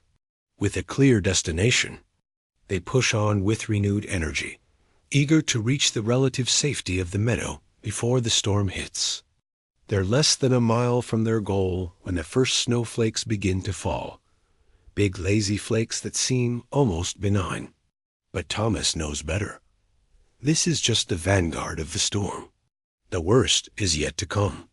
We need to hurry, he calls to William, who's leading the oxen. Keep them moving. The snow thickens rapidly, driven by a wind that cuts like a knife. Visibility drops to mere yards. If not for Joseph repeatedly riding back to check on them, they might lose the trail entirely. Emma sticks her head out of the wagon cover, her face pinched with cold. P. Daniel's scared. Tell him we're almost there. Thomas shouts over the rising. Wind, just a little further, but a little further seems to stretch endlessly as they battle through the intensifying storm. The oxen are struggling now, heads lowered against the driving snow. Sarah's face is pale with cold, her lips taking on a bluish tinge that frightens Thomas. Get in Thuagon, he tells her. You'll freeze out here for once. She doesn't argue, which tells him just how cold she must be. Finally, just as Thomas is beginning to fear they've somehow missed the meadow entirely, the trees thin out and they emerge into a more open space. Through the curtain of snow, he can make out the wagons already forming a circle around a central area where several fires are burning. We made it, he says, relief making his voice crack. The next hours are a blur of activity, unhitching the oxen, securing the wagon against the wind, gathering firewood, melting snow for water. Everyone works together with the efficiency born of months on the trail. By nightfall, they've created a relatively secure camp with the wagons forming a windbreak around the central fires. The storm shows no sign of abating. If anything, it's growing stronger. The wind howling through the trees at the edge of the meadow, snow accumulating at an alarming rate. Inside the wagon circle, they've managed to create Asmal Haven. But Thomas knows it's only temporary. They can't stay here indefinitely. Around the largest fire, Captain Miller holds a council with Joseph Harper and the wagon leaders. The news isn't good. Joseph says this isn't the main trail through the Blue Mountains. Miller explains that's still days ahead and likely impossible. Now with this snow, but there's another way down to the Columbia River, a route the Shoshone use for trading. Is it possible for wagons? Someone asks. Joseph hesitates. No wagons before, but maybe possible. Very steep in places. How steep? Thomas asks, thinking of their single ox and cow already exhausted from the journey. Like this, Joseph holds his hand at a sharp angle. Need ropes to lower wagons in some places. There's a moment of stunned silence as they absorb this information. Lowering wagons down steep inclines with ropes is a dangerous process under the best conditions. In snow, with exhausted animals and people could be suicidal. What's the alternative? Thomas finally asks. Wait here for the trail to clear, Miller says. Could be days, could be weeks. And our supplies? Miller's silence is answer enough. Few of them have food for more than another week. Maybe 2 if they stretch it to the absolute limit. So we either risk the steep trail or starve here. Thomas summarizes bluntly. Pretty much, Miller agrees. The discussion continues late into the night, but in the end, there's really only one choice. They'll take Joseph's route down to the Columbia, facing whatever challenges come their way. The alternative, slow starvation in this meadow, is unthinkable. The storm rages for 2 more days, pinning them in the meadow under ever-deepening snow. They use the time to prepare for the difficult journey ahead, checking wagons for any needed repairs, fashioning extra ropes from whatever materials are available, redistributing loads to ensure no wagon is too heavy. On the morning of the 3rd day, they wake to silence. The wind has stopped. The snow longer falls. When Thomas crawls out from under the wagon where he's been sleeping, he finds a world transformed. Everything is white, pristine, the snow smoothing out the landscape's rough edges. In the east, the sun is rising in a clear sky, turning the snow-covered meadow into a sea of diamonds. It's breathtakingly beautiful and potentially deadly. The snow is nearly 2 feet deep in places, far too much for the wagons to move through easily. We'll have to break trail, Miller announced after surveying the situation.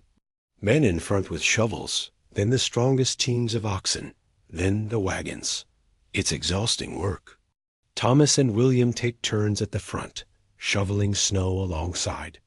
The other men then returning to drive their wagon. Progress is measured in yards, not miles. By the end of that first day, they've barely left the meadow. This is impossible. One of the wagon leaders complains around the fire that night. We'll never make it at this rate. We'll make it, Miller says firmly. We just need to be smart about it. The next morning, they try a new approach. Instead of each man shoveling, individually, they work as a team, forming a human wedge to push through the snow. Behind them, all the oxmen from the train are hitched together to pull a single wagon, creating a path that the other wagons can follow more easily. It works better than expected. By midday, they've covered nearly 2 miles. Still slow, but a vast improvement over the previous day. The real challenge begins when they reach the edge of the plateau and the steep descent Joseph has warned them about. The trail, if it can even be called, that drops sharply down a ravine and follows a creek bed for several miles before joining the main route to the Columbia. No way the wagons can go down, that Harper says, peering over the edge. We'll have to let them down with ropes. It's a daunting task. Each wagon weighs well over 0 pounds, even after all the lightning they've done. If a rope breaks, if the men lose their grip, the wagon will plummet down the slope, likely killing the animals harnessed to it and anyone in its path. We'll go one at a time, Miller decides, and we'll need everyone's help. The Caldwells volunteer to go first. Their wagon is the lightest, and Mr. Caldwell has experience with similar operations from his time logging in Maine.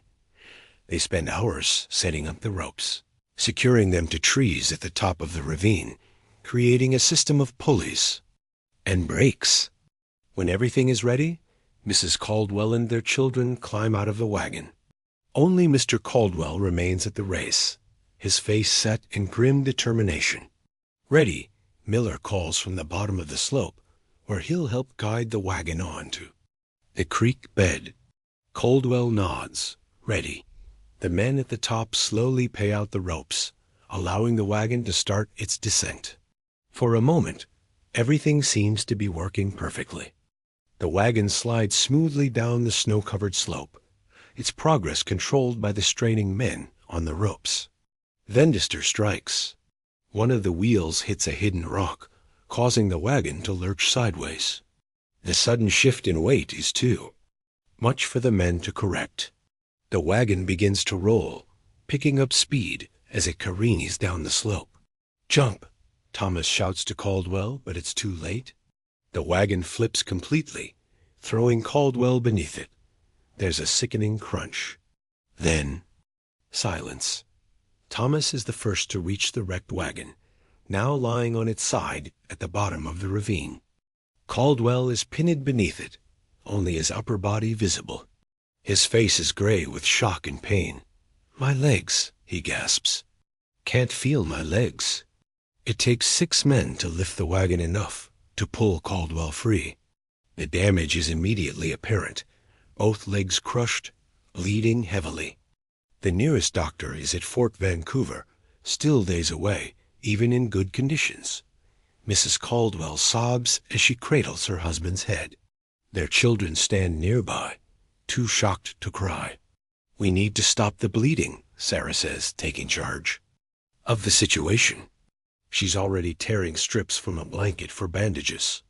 "Emma, heat water. William, find my sewing kit." Thomas watches with a mixture of pride and anguish as his wife works to save Caldwell's life. Her hands are steady as she cleans the wounds, stitches what can be stitched, bandages what can't, but they all know it's likely not enough. Without proper medical care, infection is almost certain. How do we get him down the mountain? "Thomas," asks Miller quietly once Sarah has done all she can. Miller shakes his head. "We can make a travois, but with these injuries, he won't survive the journey." The harsh reality hangs between them. They can't stay here. The rest of the wagons still need to be brought down, and their supplies won't last. But moving Caldwell will likely kill him. In the end, it's Caldwell himself who makes the decision. "Leave me," he tells Miller, his voice weak but clear. "Get my family to Oregon." John, no. His wife protests. "Sarah Mason will stay with me," he continues, ignoring her. "The rest of you bring the wagons down. When you're all safely at the bottom, then decide what to do. It's the only viable plan." Sarah agrees to stay with Caldwell while the others focus on getting the remaining wagons safely down the ravine. They work with renewed caution, shaken by Caldwell's accident. Each wagon is checked and double-checked before starting the descent. The ropes tested again and again. Thomas's worry is divided between the dangerous work and his wife alone with a dying man at the bottom of the ravine. By the time the last wagon reaches the creek bed safely, the short winter day is fading into dusk. "How is he?" Thomas asks, hurrying to where Sarah sits beside Caldwell. She shakes her head slightly, fading. "He's lost too much blood." Caldwell is unconscious now, his breathing shallow, his skin waxy and cold despite the blankets piled over him. His wife sits on his other side, holding his hand, her face vacant with shock and grief. They build fires nearby, creating what comfort they can as darkness falls. No one speaks of continuing the journey. They all know they'll spend the night here, waiting for the inevitable. Caldwell dies just after midnight, slipping away so quietly that at first they don't realize he's gone. His wife's howl of grief breaks the silence, echoing off the ravine. Walls like the cry of a wounded animal. They bury him at dawn, digging through the snow, torch the frozen ground beneath, taking turns with the single shovel they have. It's hard, brutal work, but necessary. They can't leave his body unburied, not even for a day. Miller says a few words over the simple prayer for a man who died seeking a better life for his family.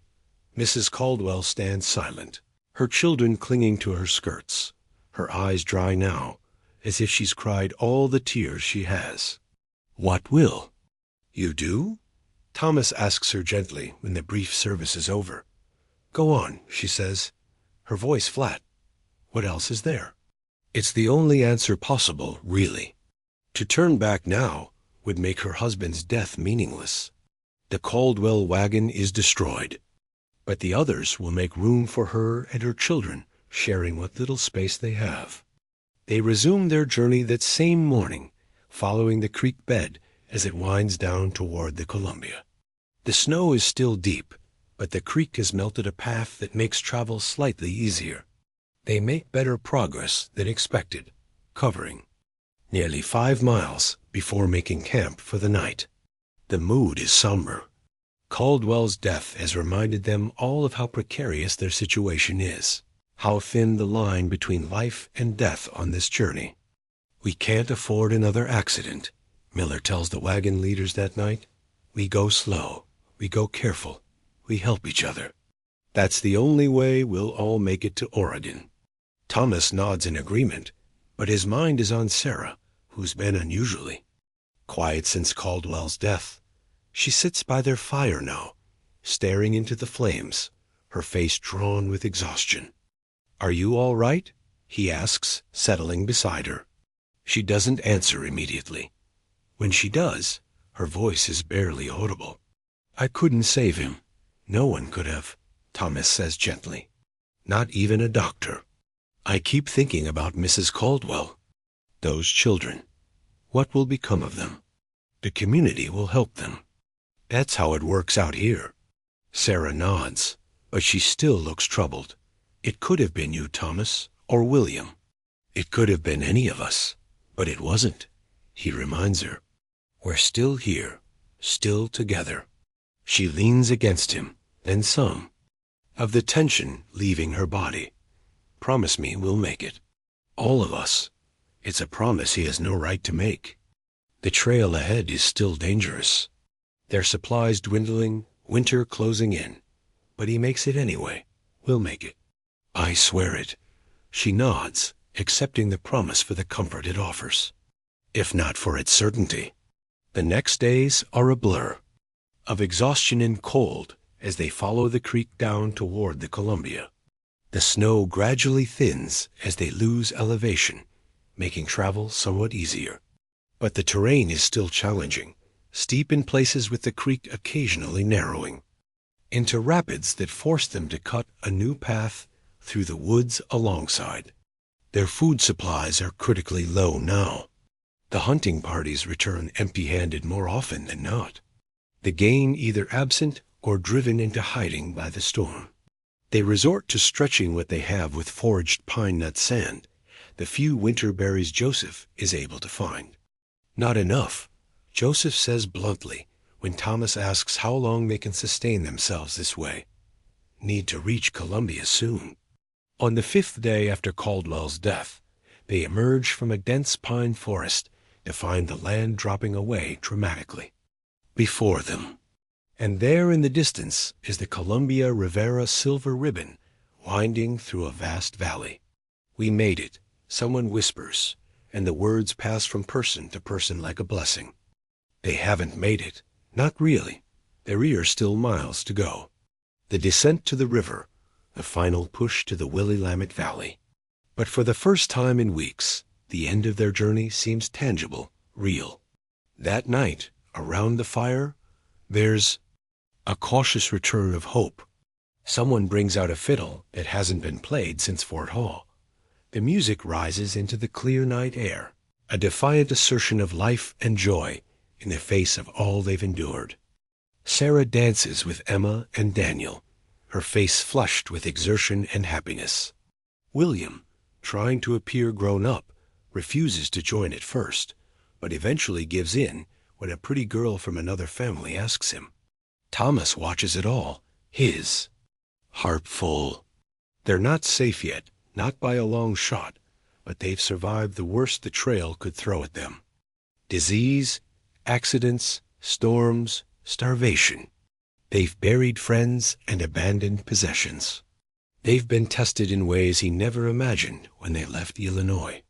And they're still here, still fighting, still together. As the music plays on and the stars wheel overhead, Thomas allows himself for the first time in months to truly believe they'll reach Oregon. Not just survive the journey, but thrive at its end build. That farm Sarah has been dreaming of. Watch their children grow up in a land of opportunity. The Columbia gleams in the moonlight, a silver path leading to their future. Tomorrow they'll continue their journey toward it. But tonight they celebrate how far they've already come. The Columbia River stretches before them like a highway of silver, impossibly wide after months of crossing tiny creeks and treacherous streams. Thomas stands at the edge of the bluff, William beside him, both of them silent with awe. "It's bigger than the Mississippi," William finally says. Thomas nods, and we still have to cross it. The descent to the river takes 2 full days, a cautious, winding journey down trails that seem barely possible for wagons. Joseph leads them with the confidence of someone who has traveled this route many times, pointing out the safest paths, warning of unstable ground. When they finally reach the river's edge, they find a small trading post, just 3 rough buildings and a dock run by a grizzled old mountain man named Arlo and his Nez Perce wife. The sight of other white settlers, even just 2, is strangely jarring after so long in the wilderness, with only their small wagon train for company. "You folks are late," Barlow observes as Captain Miller explains their situation. "Most trains came through a month ago. We had some delays," Miller says simply. The shared hardships of the trail have made them a tight-knit group, their experiences not easily explained to outsiders. Barlow nods, understanding without needing details. "River's running high, not safe to ford. You'll need the ferry." "How much?" Thomas asks, mentally counting their dwindling funds. $5 a wagon. It's a steep price, especially now when every dollar is precious. But one look at the swollen river, its surface chopped by a stiff wind, tells Thomas they have no choice. "When can we cross?" Miller asks. Barlow squints at the sky. "Weather holds. We start tomorrow at dawn." They make camp near the trading post, using the opportunity to restock what few supplies Barlow has available, mostly basics like flour and coffee at inflated prices that no one complains about. At this point, food is food regardless of cost. Sarah manages to trade one of her remaining quilts for a precious bag of dried apples and some salt. "For when we reach Oregon," she says, tucking them carefully into their nearly empty storage box. "A little celebration." Thomas doesn't point out that they haven't reached Oregon yet, that the Columbia crossing and the final push to the Willamette Valley still lie ahead. Sarah knows the risks as well as he does, but he understands her need to look forward, to focus on the destination rather than the remaining journey. That night they gather for what might be their last evening together as a complete wagon train. Some families will head north after crossing the river, others south. Only 3 wagons, including the Masons, are bound for the same area of the Willamette Valley. "I'd like to say something," Miller announces as they sit around the communal fire. The captain looks older than when they started, his face weathered by months of sun, wind, and worry. "When we left Fort Laramie, I wasn't sure we'd make it this far. We've lost friends along the way." His eyes move to Mrs. Caldwell, who sits with her children. "We faced more than our share of hardships, but we're here almost to Oregon. And that's because we worked together, helped each other, became something more than just a group of separate families." There are nods around the fire. They've all changed during this journey, formed bonds that would have taken years to develop back in settled country. "I'm proud to have traveled with each of you," Miller concludes, "and I hope our paths cross again in this new land." It's as close to sentimentality as the stoic captain has of Ercome. The simple words mean more than any elaborate speech could have. After Miller sits down, others begin to speak, sharing memories of the journey, expressing gratitude for specific acts of kindness, offering wishes for the future. Even the children contribute. Daniel solemnly thanking Mrs. Wilson for the peppermint stick she gave him when he was sick. When it's Thomas's turn, he finds himself unexpectedly emotional. "When we left Illinois," he begins, and has to clear his throat before continuing. "When we left, I wasn't sure we were doing the right thing." Well, foolhardy at best. There are understanding chuckles around the fire. "There were times I was certain we'd made a terrible mistake." His eyes find Sarah's. "But my wife never lost faith, not in the journey, not in our future in Oregon, and not in me. So if we've made it this far, The credit belongs to her. Sarah's eyes shine with unshed tears as she squeezes his hand. The gathering breaks up soon after, everyone needing rest before the river crossing tomorrow. As Thomas and Sarah walk back to their wagon, she leans against him, a gesture both of affection and weariness. Did you mean what you said? She asks about me, never losing faith. Of course, she's quiet for a moment. I did, though, lose faith many times when I was sick, when William almost drowned, when we were trapped in the snow. I was just better at hiding it than you. Thomas is surprised by the admission. Sarah has always seemed the stronger one, the one carrying them forward when his own resolve faltered. Why didn't you say anything? She smiles up at him, her face silvered by moonlight. Because one of us needed to appear confident, and you were already carrying so much.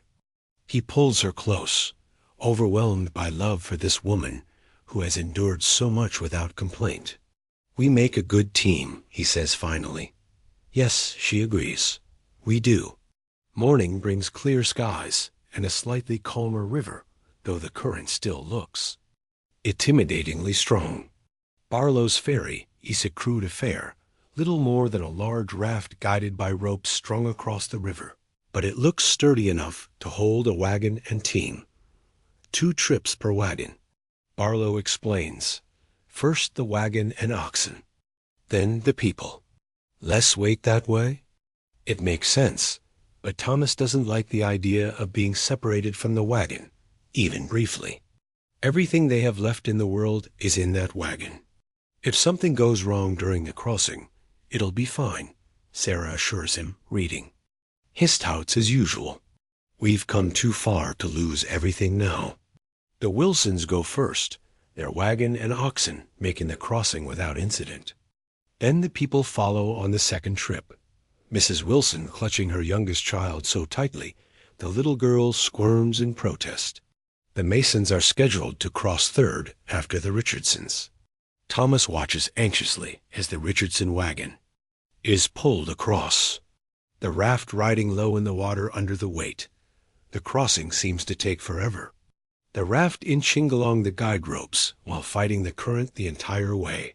Finally, it's their turn. Thomas drives the wagon onto the raft, which shifts alarmingly under the weight.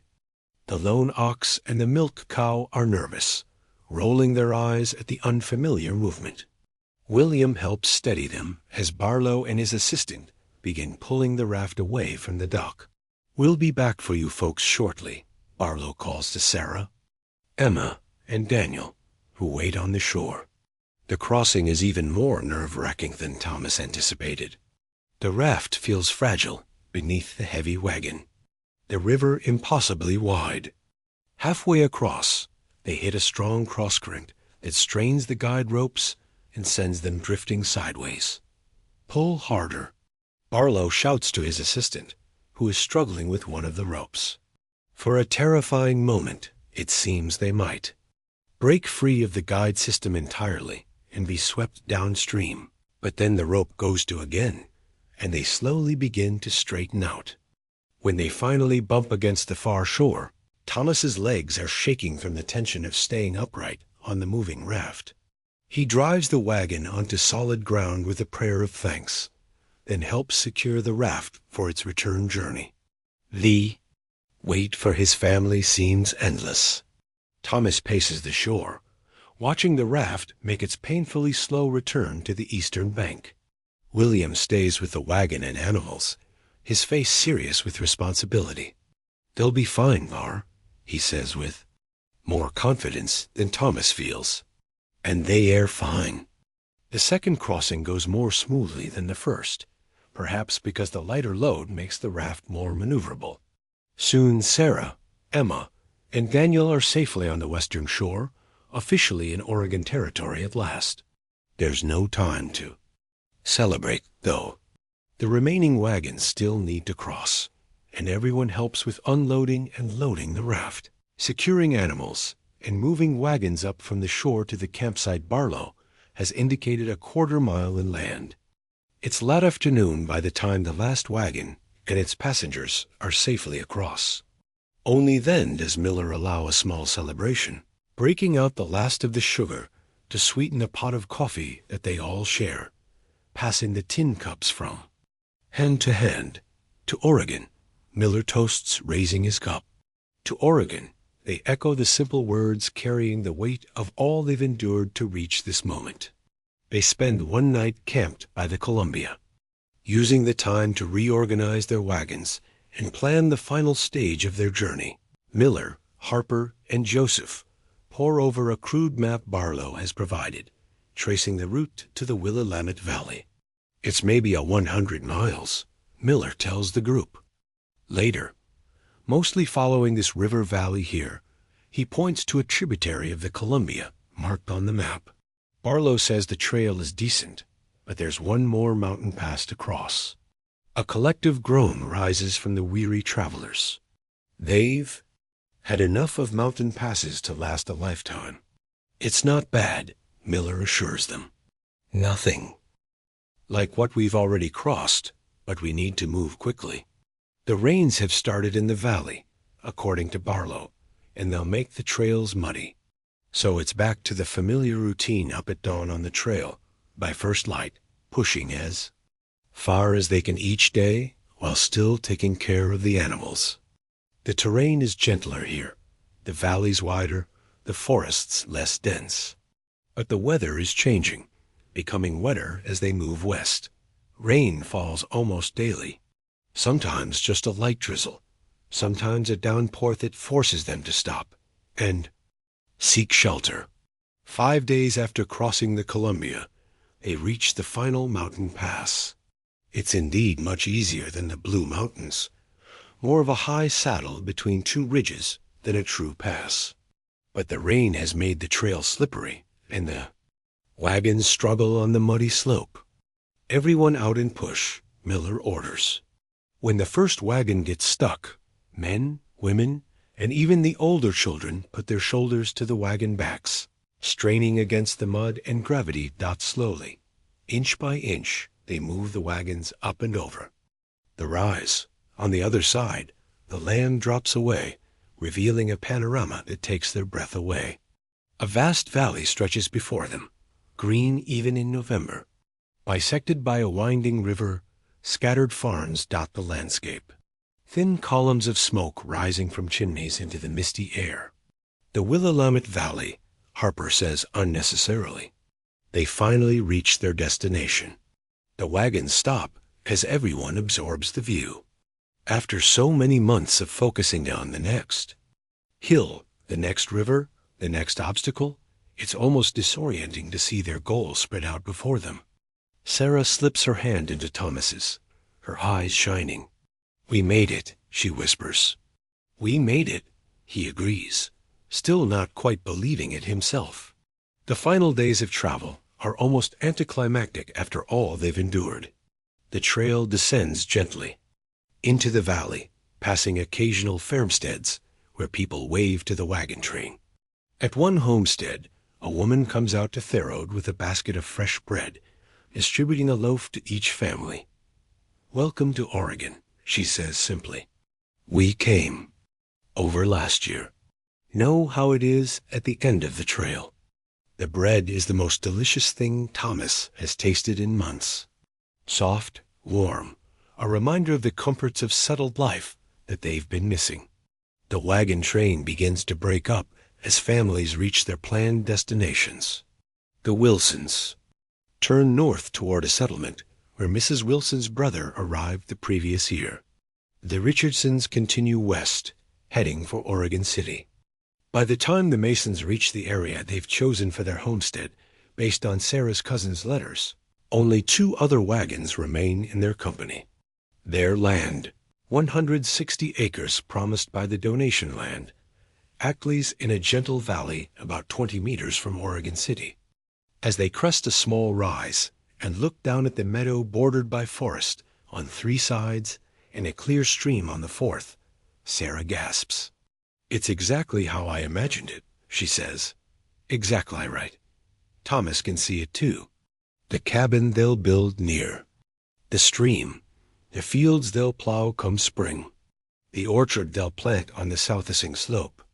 After months of focusing only on survival, on the next immediate need, he can finally look to the future again. They make camp by the stream that first night, still living out of their wagon, though now on their own land. The rainy season has begun in earnest, and their first priority must be shelter before the winter storms arrive in force. The next morning, Thomas and William begin felling trees for a cabin, while Sarah, Emma, and Daniel clear the ground where it will stand. It's exhausting work, especially coming after the long journey, but energized by the knowledge that they're building their own home on their own land. That night, muscles aching from the unaccustomed labor of swinging an axe all day, Thomas sits by the fire and watches his family. They're thin, their clothes worn and patched, their faces weathered by months on Fetriel, but they're alive. They've made it to Oregon. The dream that carried them 2,000 miles has become reality. "What are you thinking?" Sarah asks, settling beside him. "About how far we've come. Not just the miles, but everything." She nods, understanding. "We're different people than when we left Illinois. Better, do you think?" She considers the question. Seriously. Stronger, certainly more appreciative of simple things. A warm fire, enough food, each other. She looks at the children already asleep, despite the early hour. They've grown up so much, especially Emma. It's true, their daughter had been a child when they left, concerned mostly with her dolls and games. Now at 11, she works alongside her mother without complaint, helps care for Daniel, takes on responsibilities that would have been unthinkable before the journey. And William, Thomas adds, he's nearly a man now. He's had to be, Sarah says softly. They sit in companionable silence, watching the fire burn down to coals. The rain patters gently on the wagon cover above them, a soothing rhythm after so many nights of anxious weather watching. "No regrets?" Thomas asks finally. Sarah smiles, leaning her head against his shoulder. "Not one. This is where we're meant to be." In the weeks that follow, they fall into a new routine centered around building their home and preparing for winter. The cabin rises log by logo simple structure with a dirt floor and a single room, but solid now to keep out the rain and wind. Neighbors from nearby homesteads, some established the previous year, others new arrivals like themselves, come to help with the roof raising. It's their first experience of the community. They're joining, and it reinforces their belief that they've made the right choice in coming to Oregon. Mrs. Caldwell and her children settle on a small farm about 5 miles away, taken in by a widower who needed help with his young children. It's not the life she imagined when leaving Missouri with her husband, but it offers security and companionship, both precious commodities on the frontier. Captain Miller, to everyone's surprise, decides to stay in the area rather than continuing to Oregon City as planned. He purchases land adjacent to the Masons, explaining gruffly that he's had enough of moving for a while. As December arrives, bringing colder weather and heavier rains, the Masons move into their newly completed cabin. It's crude by the standards of their Illinois home. Glass in the windows, just oiled paper. No proper floor, just packed earth covered with pine boughs. No separate bedrooms, just curtains dividing sleeping areas, but it's theirs. Built with their own hands on their own land. Their first night. In the cabin, Thomas builds a fire in the stone fireplace they've constructed at one end. The flames cast flickering shadows on the log walls as the family gathers around the rough table William has made from split logs. Sarah serves a simple meal corn mush sweetened with the dreed apples. She's saved since the Columbia crossing and the last of the venison from a deer Thomas shot the week before. But after months of trail rations, it feels like a feast. "We should say something," Sarah suggests when they're seated. To mark the occasion, Thomas nods, looking around at his family. Sarah, still too thin, but with healthy color returning to her cheeks. William, almost as tall as Thomas now, shoulders broadening with the man's work he's taken on. Emma, her mother, in miniature, serious and capable beyond her years. And Daniel, still somehow managing to be a child despite all they've endured. We left Illinois seeking a new home. Thomas begins slowly finding the words as he goes. We found it, but we found much more along the way. We discovered strengths we didn't know we had. We learned what truly matters. Not possessions or comfort, but each other, family, community. He looks at Sarah, remembering their conversation by the fire in the mountains. Faith, even when it's hidden beneath fear. And love, Sarah adds softly. Always love, Thomas agrees. So tonight we give thanks for this roof over our heads, for the food before us, for the land that will sustain us, for the journey behind and the life ahead, and most of all for each other. There's a moment of silence as his words settle around them. Then Daniel pipes up, "Can we eat now? I'm starving." The solemnity breaks into laughter, tired but genuine. The laughter of people who have faced the worst and survived, who can find joy. Small moments, because they know how precious those moments are. Outside, the rain taps gently on the new roof, a counterpoint to the crackling fire. The cabin is warm, dry, secure. For the first time in months, Thomas doesn't need to worry about the weather, about the next day's journey, about all the 1,000 dangers of the trail, their home. As he watches his family eat, Thomas's eyes are drawn to his boots set neatly by the door. They're barely recognizable as the same ones he wore, leaving Illinois, cracked and patched. The soles worn thin permanent stains marking the leather.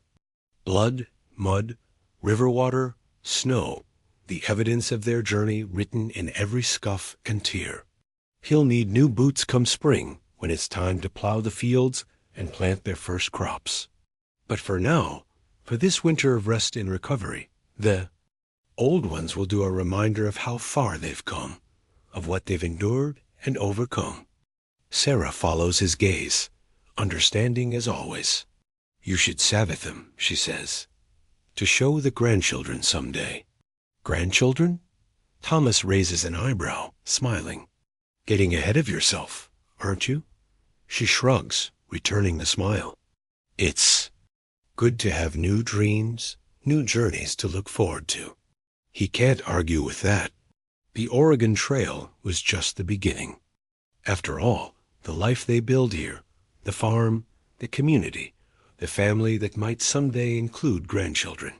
That's the real journey, one they'll make together day by day, season by season, year by year. Outside, the rain continues its gentle rhythm on the roof.